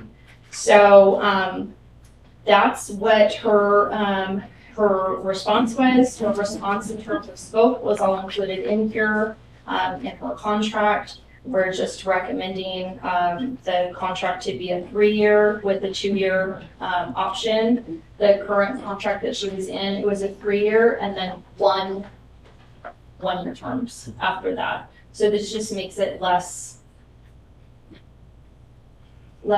work for all of us administratively to have to keep coming back and extending contracts. Questions? I thought we were finished with all the property rezoning and all that stuff. Didn't we finish that? We're done with part of it, most of it, yeah. But in terms of planning, so for instance, you know, boundary. Well, if someone new comes in or something new comes up, but as far as the parcel zoning, I thought we finished that. To be compliant with our To general be plan. compliant with our general plan. But there's always work that has to happen on the general plan, or there's always an update that needs to occur within your planning documents.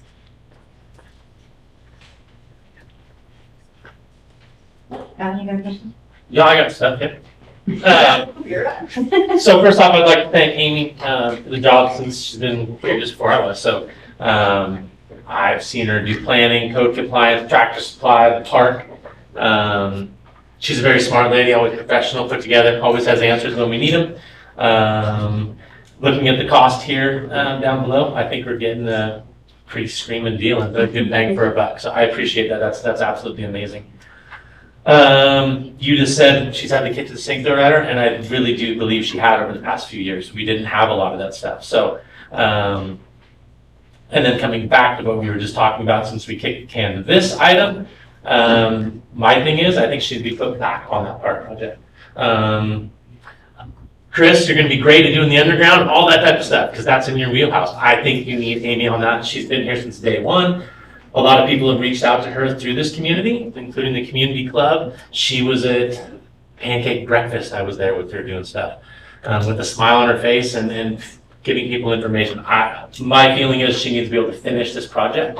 There's only a couple of years left, and I believe she could finish this project and keep up with her workload, I believe.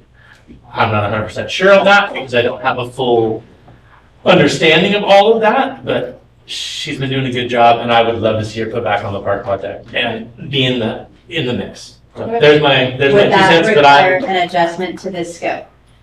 I would think that it would, because it's not within the scope. Okay. To be a And- project manager, whatever that. Yeah, whatever and that I looks like. also think if we're pushing this year specifically on some of these plans, then we would probably have to have a task order for the additional pieces. Should we address it? Okay. Anybody else? I second. Well, it was a motion. that was just my crazy opinion. So would this need to be tabled for, no? No. So you guys work it out We and, approve it, and then we'll talk, and if we need to do an additional task order, then we'll have to bring it back to council for an additional task order. I think this is a You whole can't group do it. effort. and you it's can't just do adults. the task We're order a small town, under y'all this, can cancel you that. can't issue it. No, because it's a, so for the contract, I think the first year is what, it's 90,000? Yeah, Yeah. So if it's gonna be over 90,000, that's beyond my, you would do it after first year. No. Yeah. no. Okay, no. Based on conversation with her, if she says that would cost another More money. 15,000, then I will have to come back to you and ask for. To a budget adjustment. Okay. 15,000. Public comment. But we don't know what we don't know that yet. I'll need to have that conversation. With Amy, yeah. Right. Anybody Right now, have she'd just anything be to say? working in the sphere of that contract. And that's when we could decide whether or not we would want her to do that project, take it on for the X amount of dollars it would be for the task order. At least be, Well, I think you guys are saying to put her back on the project. Yeah. So there's a give and Yeah. take. So we have all of our planning, like, for And it's not general plan planning, I'm talking about the different types of community plans that we have, the different types of That are area currently plans in that we place. have are stale. Yeah. So we need to get those updated. We've got the greenhouse gas plan, we've got the evacuation assessment plan, we've got the all hazards plan. There's a lot of work that's gonna come after those get adopted by council. So that is what is included in her scope, For so, the 90. so, yeah. Yeah, I agree with that one. I think Amy is, got the knowledge and the history, and to keep her on would be a benefit, and I think it would be also helpful to you. No disrespect to Mr. Flynn back there. You didn't need one more thing to do, did you? But thank you, Alan. No. So, yeah, if anybody has any final comments, otherwise I'd be looking for a motion. My final comment is, I don't I need, asked. I mean, I'm not after Amy taking the 100% lead or whatever, but to be back, to be in it and a part of it and working as a team, I mean, not 100% project manager, but be back in the mix of things, because it sounds like she was pulled off this project is what I gathered.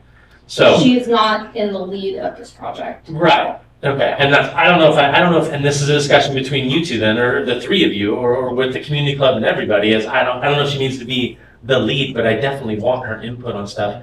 I think it's key and crucial. So, but we'll figure that out. So this far, who was the lead? Was it Amy? It was Amy. Yeah, so then I feel like we should just get back to her. I mean, So- yeah, maybe we won't take a lead. That's up to you guys to figure out. Yeah, she has a comment on it. It makes sense for her. Does it make sense for you to continue? I will do whatever the city council would like me to do, and I do it happily. So, Okay. tell me what you want me to do, and I will.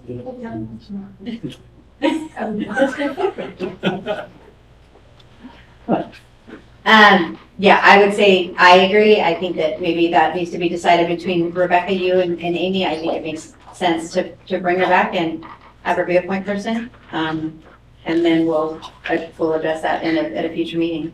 As long as it doesn't hold anything up with regard to the park. Right, and so my concern is if you look at page 15, Okay, it's all of these plans that we need to get updated. It's a really long laundry list of work that needs to happen. And so just in terms of what we can take off her plate so she can be more dedicated to these.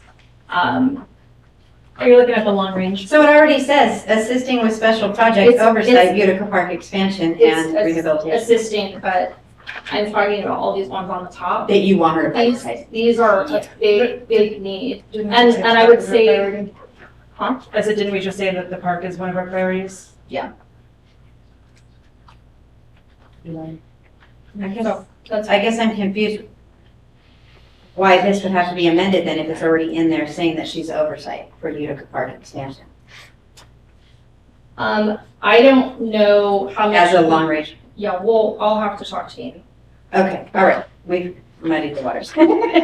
But, Yeah, and not all of this needs to be done in a year, and not even all of this has even been put into movement yet.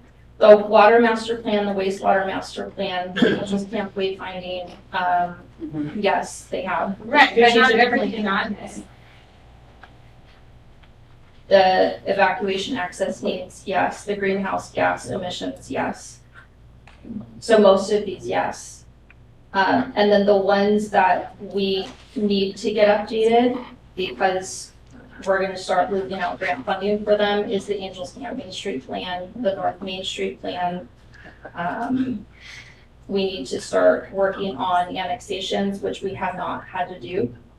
That's gonna take a considerable amount of time, and we just got John Benoit on the calendar for the MSR and the SOI.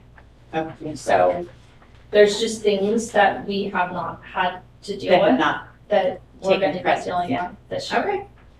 Well, she's gonna learn how to juggle. Laura, she has. It's now fire. You're juggling with fire, not just the yeah. Okay, so I will make a motion to award the contract, and in the resolution 2364, it will now say that it authorizes the city administrator to execute the contract. So I will make that motion. I'll second. And Alvin is second. All in favor? Aye. Any opposed? Congratulations, Amy. Welcome back. Can't get rid of that. Okay, item 6E. This is to award construction contract to McGuire Pacific Constructors for the Angels Camp Road Sign Construction Project, which is an HSIP 5206018 in the amount of $84,980. Okay, so there was a study that was done on the signage throughout the city, the road safety signs in 2019. And the survey was completed in 2020. I came on and it was just kind of sitting there. There was grant funding for construction, but it just hadn't moved. So we got Aaron Brusatori, the city engineer, on board. He started going through all the projects that were kind of in the queue that kind of just got sidelined. And so this was one of them. So he was able to review the study at the very beginning of 2023. He prepared the request for proposal. We issued it, and we received 5 responses. We actually received 6 responses. One of them was non-responsive because they were missing the cost of the project. But They bid on it and didn't give a number? they included some part of the response, but not the most important part of the response. So this is who responded with costs. McGuire was the lowest bidder. And then Aaron and I went through the DBE information that came subsequent to the initial response. And McGuire has met the DBE requirement. This is a local assistance program funding source, so it's got different requirements in terms of all the federal contracting requirements and minority business and all that good stuff. So anyhow, he is ready to start working with us. So it's just a matter of awarding the contract, giving the authorization to execute the contract, and then we would work with them in order to move forward. Unico is included in our Dewberry contract as a subcontractor. They would be the ones that would do the construction management and the monitoring on it. And it would all be funded through HSIP. 100%? No match? No match. And how many working days do you think this is? It was, I think it was 10, but it's gonna depend on, it is 10 from notice to proceed. So, I'll have a conference call with McGuire to see, if he's gonna have any issues in terms of material purchase or anything like that. If for some reason there, is a solid reason why there's a delay, whether it's materials or which we don't be all that common, then Aaron would be the final signer. And in terms of what types of signs, these are the safety signs. So they are, stop, right turn, left turn, High reflective. yeah, and most of the signs fail because of reflectivity. So it's about half the signs in the city. That were identified because they were not compliant, yeah. So And then recall we did the speed survey, and so some of the speed limits changed, and so that was also contemplated in here as well. okay. Perfect. Members of the public, any comments about signs? We're good. Nobody online, Rose? Anybody up here have any final comments? If not, I'd be looking for a motion. I'll make the motion. This one too has the. Yeah, so the resolution in your motion, Caroline, would be to also Authorize the city. Authorize the City city administrator. administrator to execute the contract. Caroline, was that okay? Second. Alvin, all in favor? Aye. Any opposed? Perfect. Item 6F. This is to approve Resolution 2362 awarding a contract for auditing services to Price, Page and Company CPAs for fiscal year 23 through 25 and authorize the city administrator to sign engagement letter. Michelle? So, it had been since 2015 since we went out to look for an auditor. So we thought that this was a good time to put our audit out. So we did go through public purchase and we received 3 bids. And we put together a team to review and score. We had factors based on not only price, but experience, the engagement, how they approach the audit, the level that they would, shoot through the detail for the work. And going through the panel was unanimous on this firm as their first. They were above and beyond the other ones that we interviewed, and we interviewed all 3. One of the pieces I can share is during the process of the bid, we had the bid open for 30 days.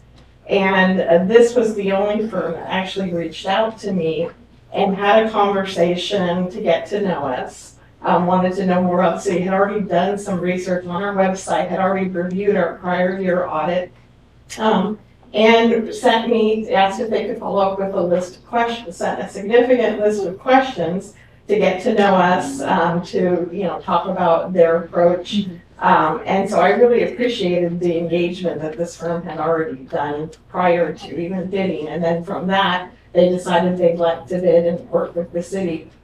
They had quite a bit of experience working with cities and more so than I think some of the other firms that they had experience with 50 to 60 special districts, counties. They have experience with enterprise funds, water funds. And so when it came down to it, looking at the cost, we broke it down by their billable rates to compare, because in the conversation with them, because they came in significantly higher with 400 hours. Where our prior auditor, Larry Dane, was usually around 250 hours. And these other firms came in a little bit lower, but that didn't include the cost of the single audit, which they did include in the 400. So they were following up with them on why they were so much significantly higher with the hours. That is a not to exceed price. So their approach was a little different than the other auditors. The other auditors put together the minimum hours, whereas they're doing it not to exceed. So it wouldn't exceed 400 hours, but most likely they would be in the range of like 250 to 300. So I went through and kind of broke out so we could compare the rates based on a partner or senior manager, and looking at the hours between the different firms and whatnot. It just wasn't comparable because we're talking about not to exceed versus a minimum that we were comparing there. So everything is billed by the hour. And so on the first page of the staff report, you can see the comparable rates were not too far off. And then I had done some other analysis to look at if they were to bill 250 hours, which was the average of last time, their total cost would be $44,750, whereas the second firm that was rated second from the panel, Herschel and Company, would be at $43,552. So it's very close in price when you're looking at that. So it and in that range, whereas if I was to take Herschel and Company and look at 400 hours, would be $69,000 versus Page Price and Company, which is $71,006, which was their not to exceed. So I tried to pull things in to make these firms a little bit more comparable, because cost is an important factor, but also we're looking at experience and how they're going to engage and come in. And a lot of pieces that they do offer some other services. I believe they were talking about currently right now we have our what's it, 2016 meeting is done through a third party through GovInvest.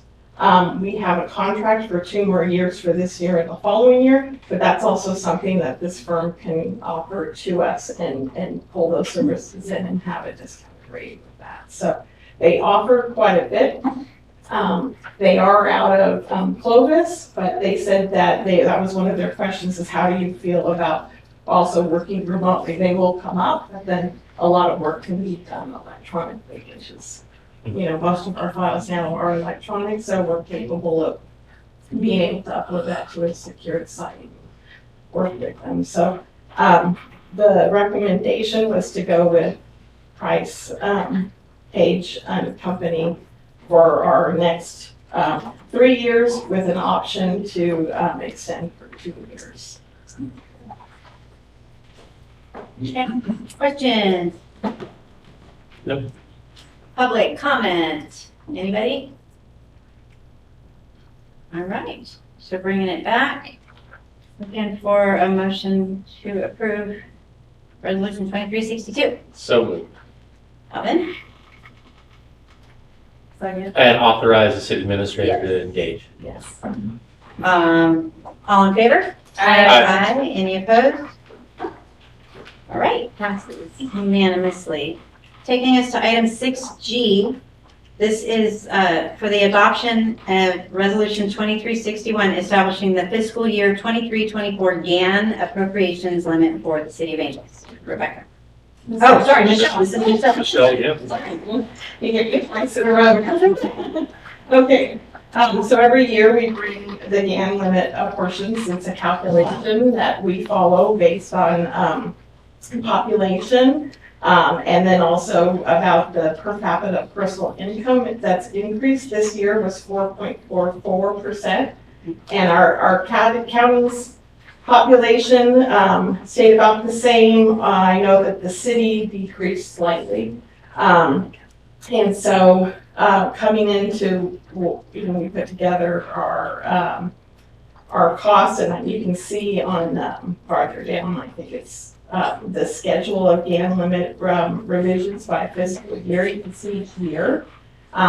So we take that starting GAN limit that we had from the previous year of $4,180,11, and then we apply to that our price factor for the PCPI and the population factors where we receive a new factor increase or decrease. This year it was an increase of 1.042, which then gives us our new limit. So then we actually have a spreadsheet where we put in all of our taxes that, the monies we receive from taxes, that we're able to look to make sure that we're not exceeding that GAN limit because we can't spend more than this from the GAN limit. Doesn't include grant funding, but it's the money, the tax dollars that we receive. And so this year, putting that into that calculation, we have an excess limit, meaning that we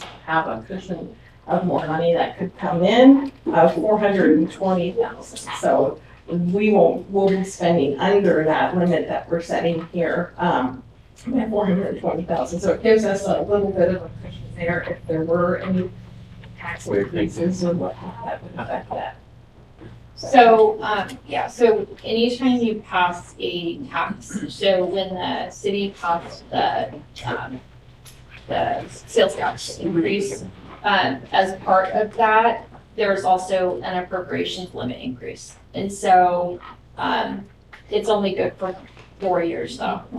So you basically do a gamble, and you hope that over that 4-year period, there would have been sufficient per capita growth, like per county population growth, to cause the limit to exceed without that increase associated with the sales tax.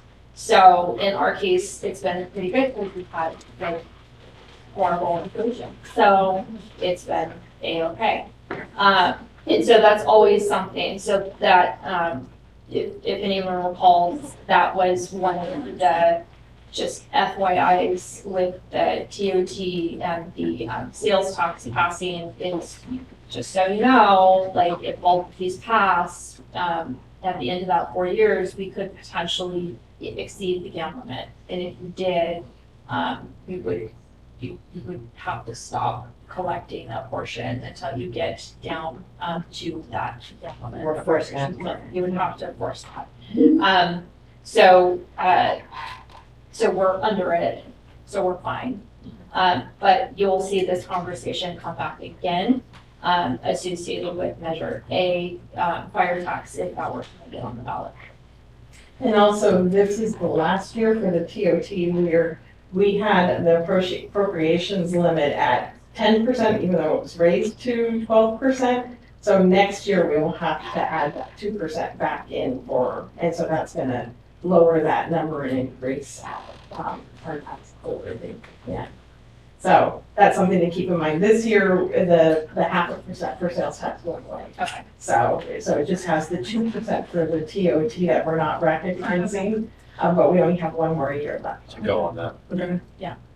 So if you get that with a sales tax increase for Measure A, then you're gonna actually have a 3%. Questions? Question? Public comment? All right, so bringing it back, looking for a motion to adopt resolution 2361. So moved. Alvin. I'll second.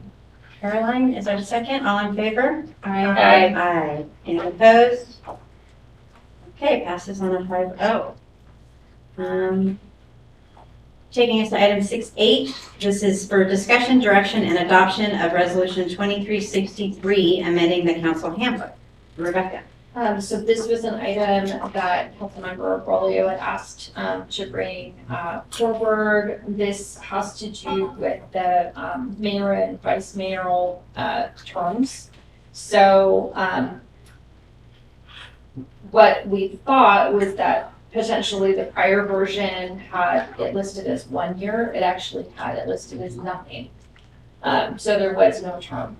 So in when it was adopted in 2021, it had added the 2 year. In practice, it had been 1 year. It's just, it didn't specify 1 year. So for whatever reason, in 2021, it was determined to put that 2 year term in there. But in practice, it was 1 year terms for the mayor and vice mayor. It is common throughout most cities, boards, in terms of chair and vice chair, city councils, mayor and vice mayor, that they're 1 year terms. And then that just gives everyone, because everyone is going to be on a 4 year term. And so it gives everybody the opportunity to be a mayor or a vice mayor at one point if they only ran for 1 term. So all it does is it literally changes one word from 2.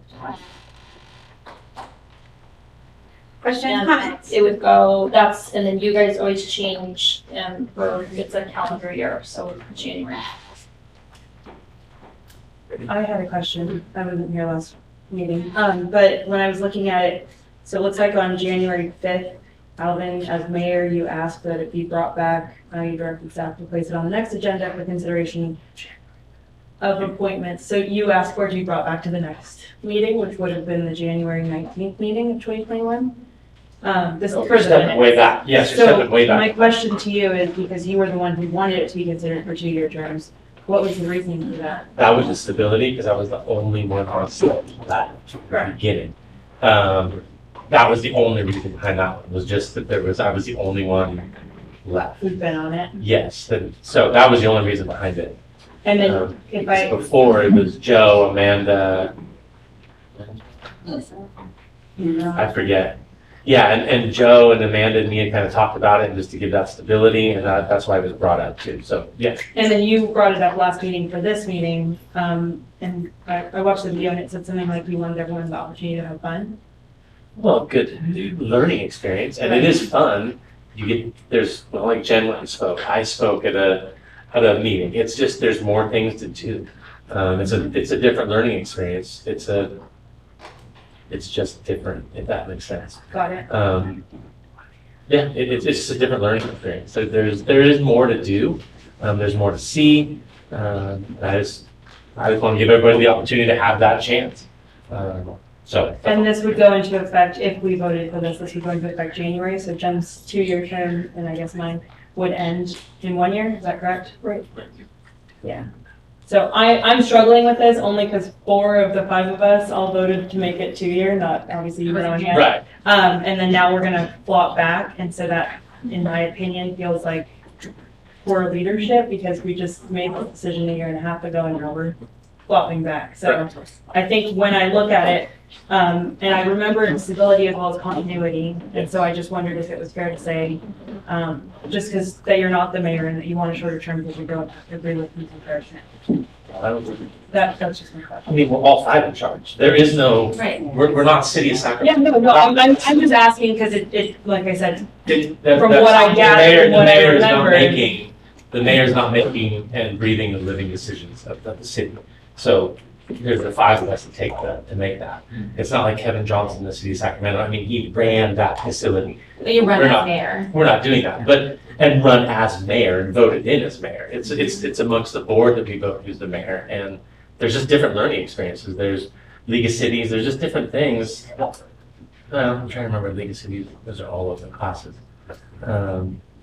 I don't know, I just really enjoyed my time as mayor, and if Gretel wanted to have it, I'd love for her to have it here on there. If Caroline does, I'd just love for her to have it. You get to do speaking things, I don't know, that's my only concern about it. Or not even concern, that's my only thought about it. That's just my questions. Yeah. I did reach out to Stephen Pauls, who's our area director for League of Cities, for a totally separate issue, but I did bring it up. I said, hey, just by chance, how many terms or how long is the term for mayor and small town councils? And he's like, 1 year. I said, across the board? He's like, yeah, across the board, typically, yeah. So I just thought that was interesting. It's good to have that information. Oh, absolutely. And I think in retrospect, at the time, if that's what we were doing, then that's what we should have said, as opposed to changing the entire handbook. We should have said that for continuity purposes and being that he was the one who'd been on there, that would be the only 2-year term. It just feels a little. Well, we were all doing We were all doing it. I didn't know either. to do that. I understand. Yeah. I'm just obviously in retrospect. And then hindsight, Hindsight's what you 2020, right? could have done is you could have just left it the way that it was. And Right. then And the then next time when you voted. And then voted again. Right. Or not. Would have done, or. Yeah.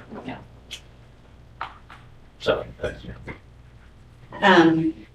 My only comment is that in my opinion, it takes like 6 months to even kind of figure out like, what your role is and so I just think a year goes by really fast. I really don't have any personal feeling on it. I don't ever want to be mayor. So I. you don't want to go public speaking? No. Come on. Presidents, kiss babies? Yeah. No, I'm good. So, I mean, I think if we want to vote for it for the next term, I think these 2 have already been voted in for 2 years. I think we should just keep it at that unless they would like to step down on their own doing. But otherwise, I mean, if you want to do a year after that, I really don't care. I just don't think everyone has to be the mayor.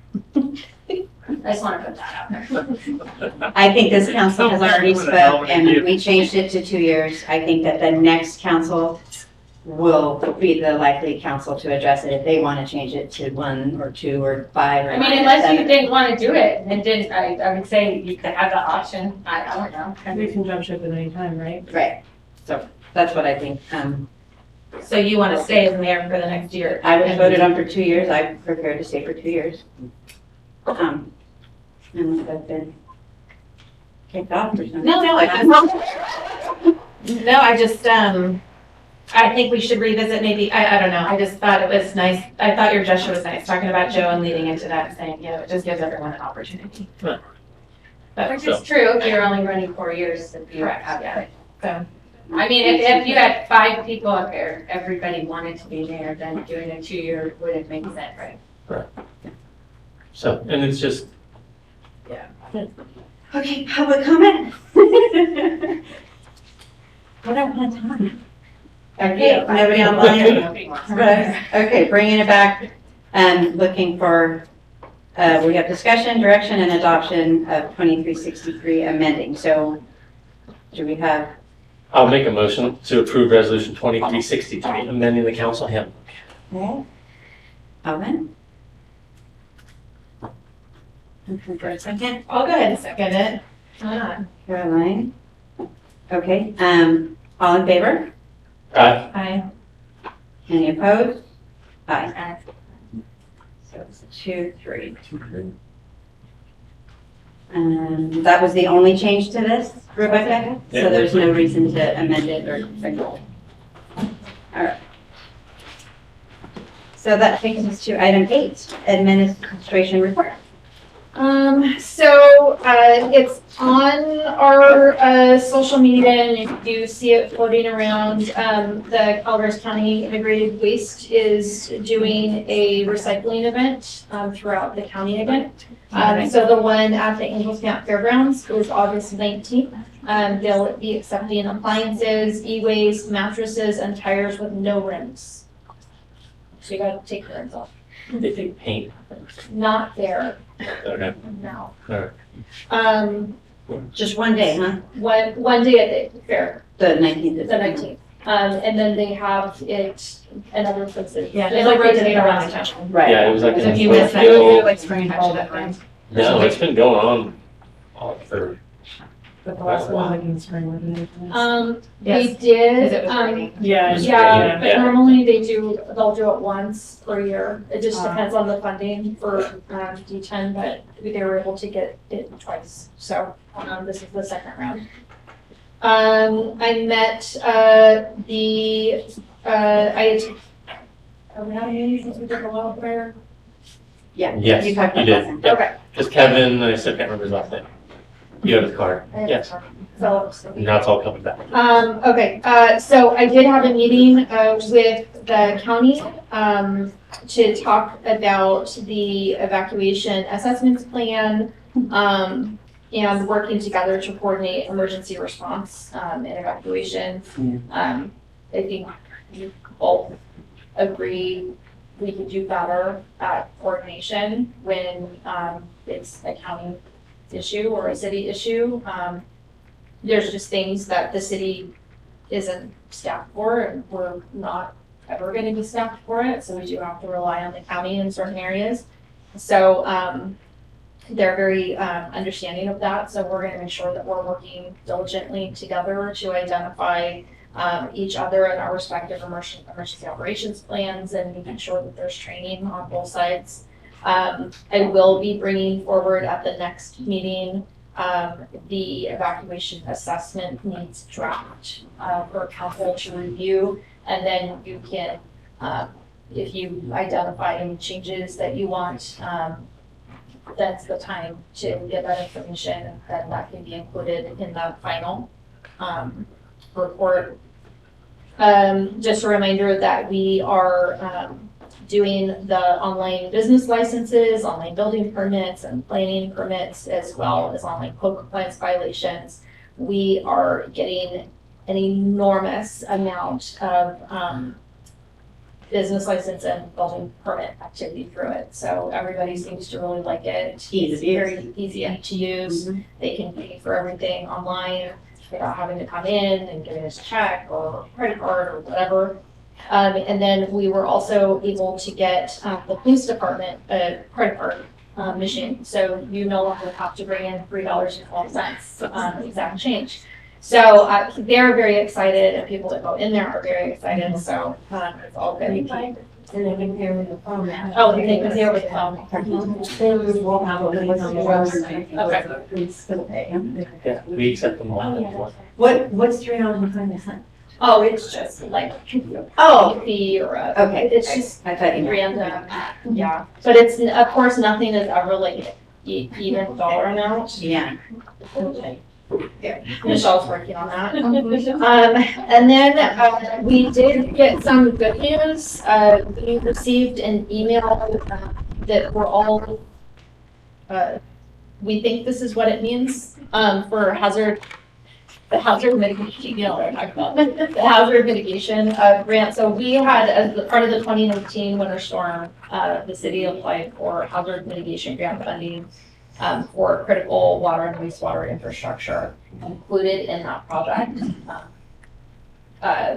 application was booster, you know, all of these things. So if you recall, we're like, well, we can't wait for payment, you know, we gotta move forward. So we were going to continue to move forward.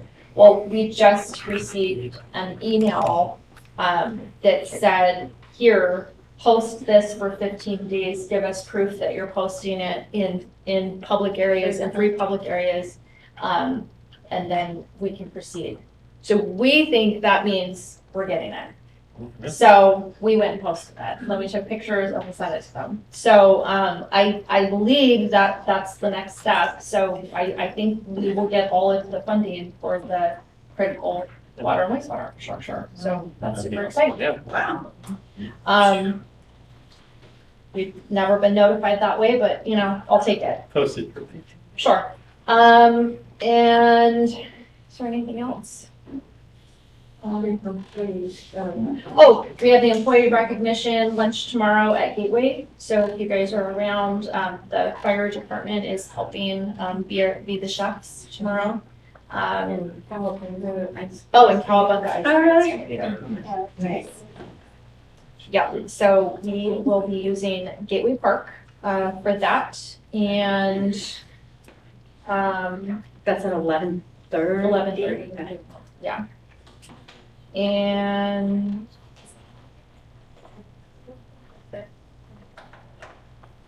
that's it. And then, yeah, so I'm hoping by next week I hear something from Geotech for the contract, and then we can start moving and shipping on you. Is it just up to the contractor to connect with them, or can you, like, squeaky wheel? He is squeaky wheeling them because he had been waiting for them, you know, to review, and they just hadn't gotten back. So he's taking it upon himself. That the engineer was actually trying to work with them, and so he's taking it over. I'm gonna stop him. Okay. And that's it. Okay. Council report. Albert, you start. I only had Utica. And I'm trying to remember. Notes. The first one was the Angels, we did water agreements, and made them the same between Murphy's and Angels. Basically, anybody in the city limits, we get a percentage back on, a little bit of that money.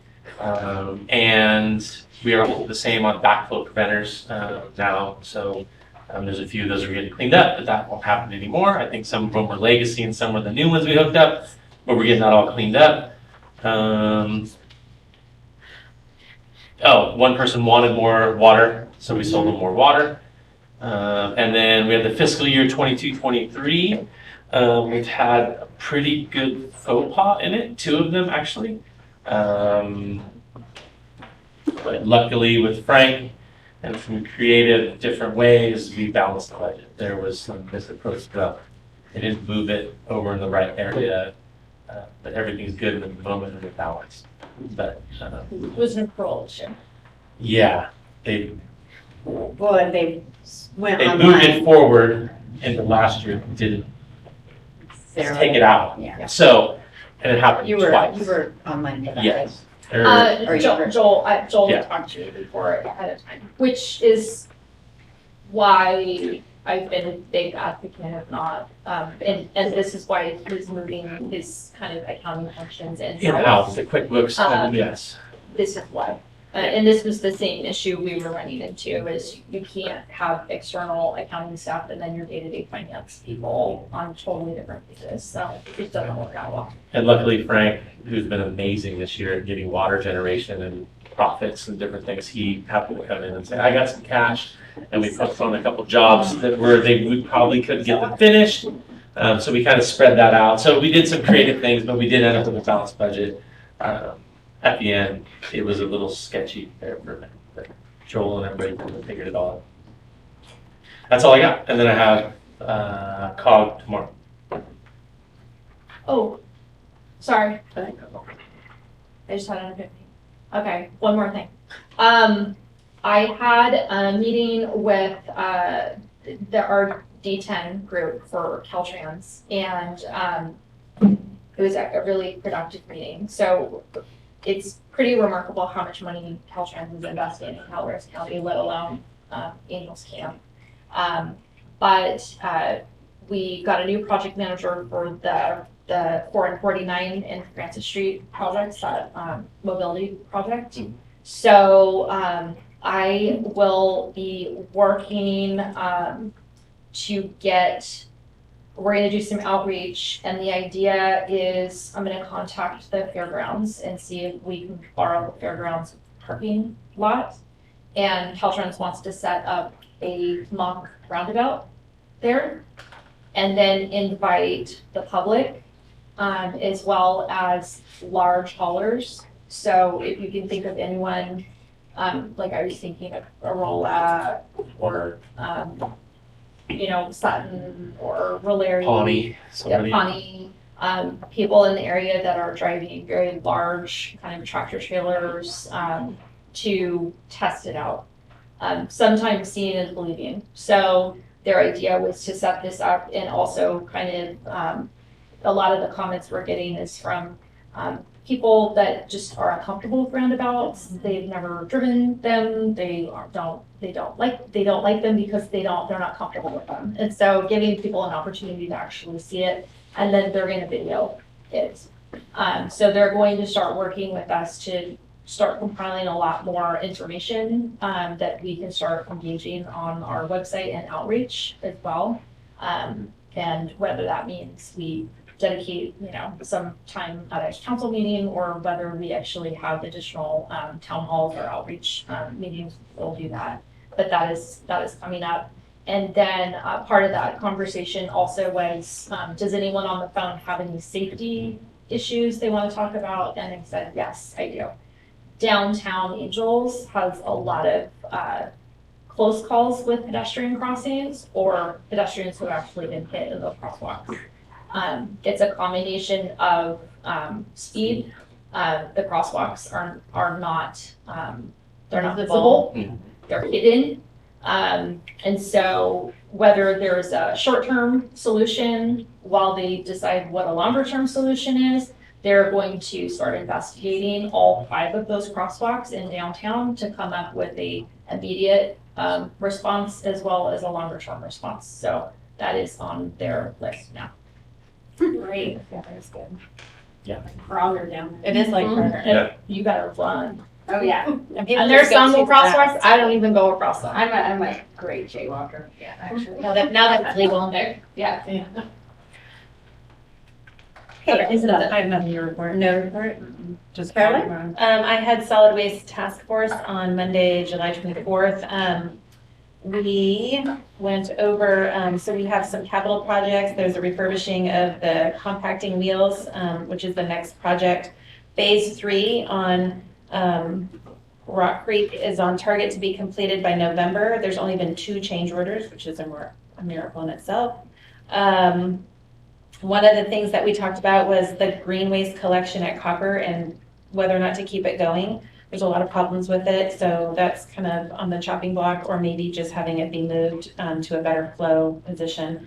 And then one of the last things, and I can't remember what the mandate is, but it's the green waste to handle. SB 1383. So, and going to those meetings, it's probably very likely that rural will be excluded from that. This is what we were just told. Oh, from a Cal recycle mandate. Correct. Function, yes. Yes, From because a greenhouse. It's too Yes. much for all of rural California to embark on this, and they've gotten so much pushback that it looks like it's teetering and it will likely be dropped for us having to do that, yeah. The Is that where problem like is on Save the, Mart had to collect? Is that? yeah, is that they don't have It's- to, they just do. They just And do. they've done it for years and. And a lot of the problems with the big chain grocery stores is that they have, like Walmarts and Save Marts and Safeways, is that they have a national plan of how they deal Yes. with their food that's expired, and they're not participating in the local component of that. Whereas we don't have, I mean, we have Save Mart, but we have some local grocery stores. So I'm not sure that that component's going away. It's just that the other piece of us having to build something to deal with the green waste will probably go away, which is huge. The Yeah. problem on that, so this will come soon, is that is an item in both the city and the county. Yeah. Greenhouse gas Green. reduction. Yeah, What we're supposed to be doing Yeah. and making it that down. so, So then we gotta come up with something else. that was that meeting, and then I have a museum meeting. Oh, and there's also the other one, but I'm not going. What am I going We went to the CPPA meeting and they actually had a reduction by 2 cents to their overall power cost, which they didn't foresee, so they were happy about that. However, all the water stuff is going up. CCWD is, they're looking at doubling their rate in the next 5 years. CPPD, same thing. So water, they have a 5-year plan, but basically it will be double. Because of the electricity going up? Yeah, No, the just their rates. their costs. Oh, their costs, yeah. Everything, they're not surviving very well. So anyhow, just, it's gonna go up 22% this year, 18 next year, 16 after that, 16 and 15. And that's pretty much gonna be across the board. And CCWD and then CPUD is probably the same. I didn't get their exact numbers, but it's gonna be double it too. Anyhow, just be ready to pay more for water, that's all. And my water bill at CPUD already went up. I got a no fee on it, I had to call and ask what it was. $7.80 or something. I attended UWPA with Alvin on the 25th. On the 26th, I attended the NCPA annual dinner in Murphy's at the park. It was a really nice event. And that's it. That's all I have. I did meet with the new superintendent of Mark Twain Schools, Oh, nice. and I set up a meeting with Scott Nanick at Brevard, and just kind of looking at safety and how the council can support their needs and those kinds of things. Working on that. Nice. Okay, correspondence. No. Calendar. So COG tomorrow, the museum on Thursday. The CSEDD is actually on Friday, which Gretel is the alternate. I was gonna say back there. The alternate. It's the Central State Economic. Central Sierra Economic Development. So where- It's a special meeting, and they decided Friday to do I it. and sent you the link on that I one. can't so, go. When she told me she couldn't Right. attend. It's in person, that's the other. Where is that? At the Sonora, Yeah, I'm not going to that. it's in Sonora. Economic development. I already told them I couldn't go, and we would see if our alternate. They don't. And I do already, anymore. they don't do Zoom No. anymore. No. And I told them in the beginning when they made that date, I said, can't make it, sorry. At 9 in the morning? Yeah, yeah. Or to find an alternate to the alternate, but I'm not going. So, all hazards on the 8th, which is a Tuesday, planning on the 10th. And then we're back into the week of the 15th for our second council meeting, IRWMA on the 16th. And I have Central Sierra Economic again, but maybe, That's the regular That's meeting. the regular. This is a special meeting that they're Yeah. doing, so, yeah. that's all. Okay, future agenda items. Anybody have any? My only thing was the park thing. We Yeah, could do at the so beginning. we'll add the youth park update. We'll have the environmental for the creek trail. I am hoping we'll be able to possibly we'll either bring forward a draft of the greenhouse gas reduction plan at the next meeting, or it'll be the first meeting in September. we're just trying to align the county with city in terms of their outreach, so, with their board, with our council, so we're not, neither one of us is stepping out ahead of the other one. The evacuation assessments, assessment needs draft, I will be bringing forward at the next meeting. We also need to bring forward the, delinquencies for water, charges, water and wastewater charges to, give to the auditor to put on the, scroll. And then the Utica MOU for, which Alan just brought up. I do have one item too. The planning commissioner position is still open. It's been open since June 30th. We have not found anybody, so if you can send anybody my way, we are still searching. That will eventually come to you guys as well.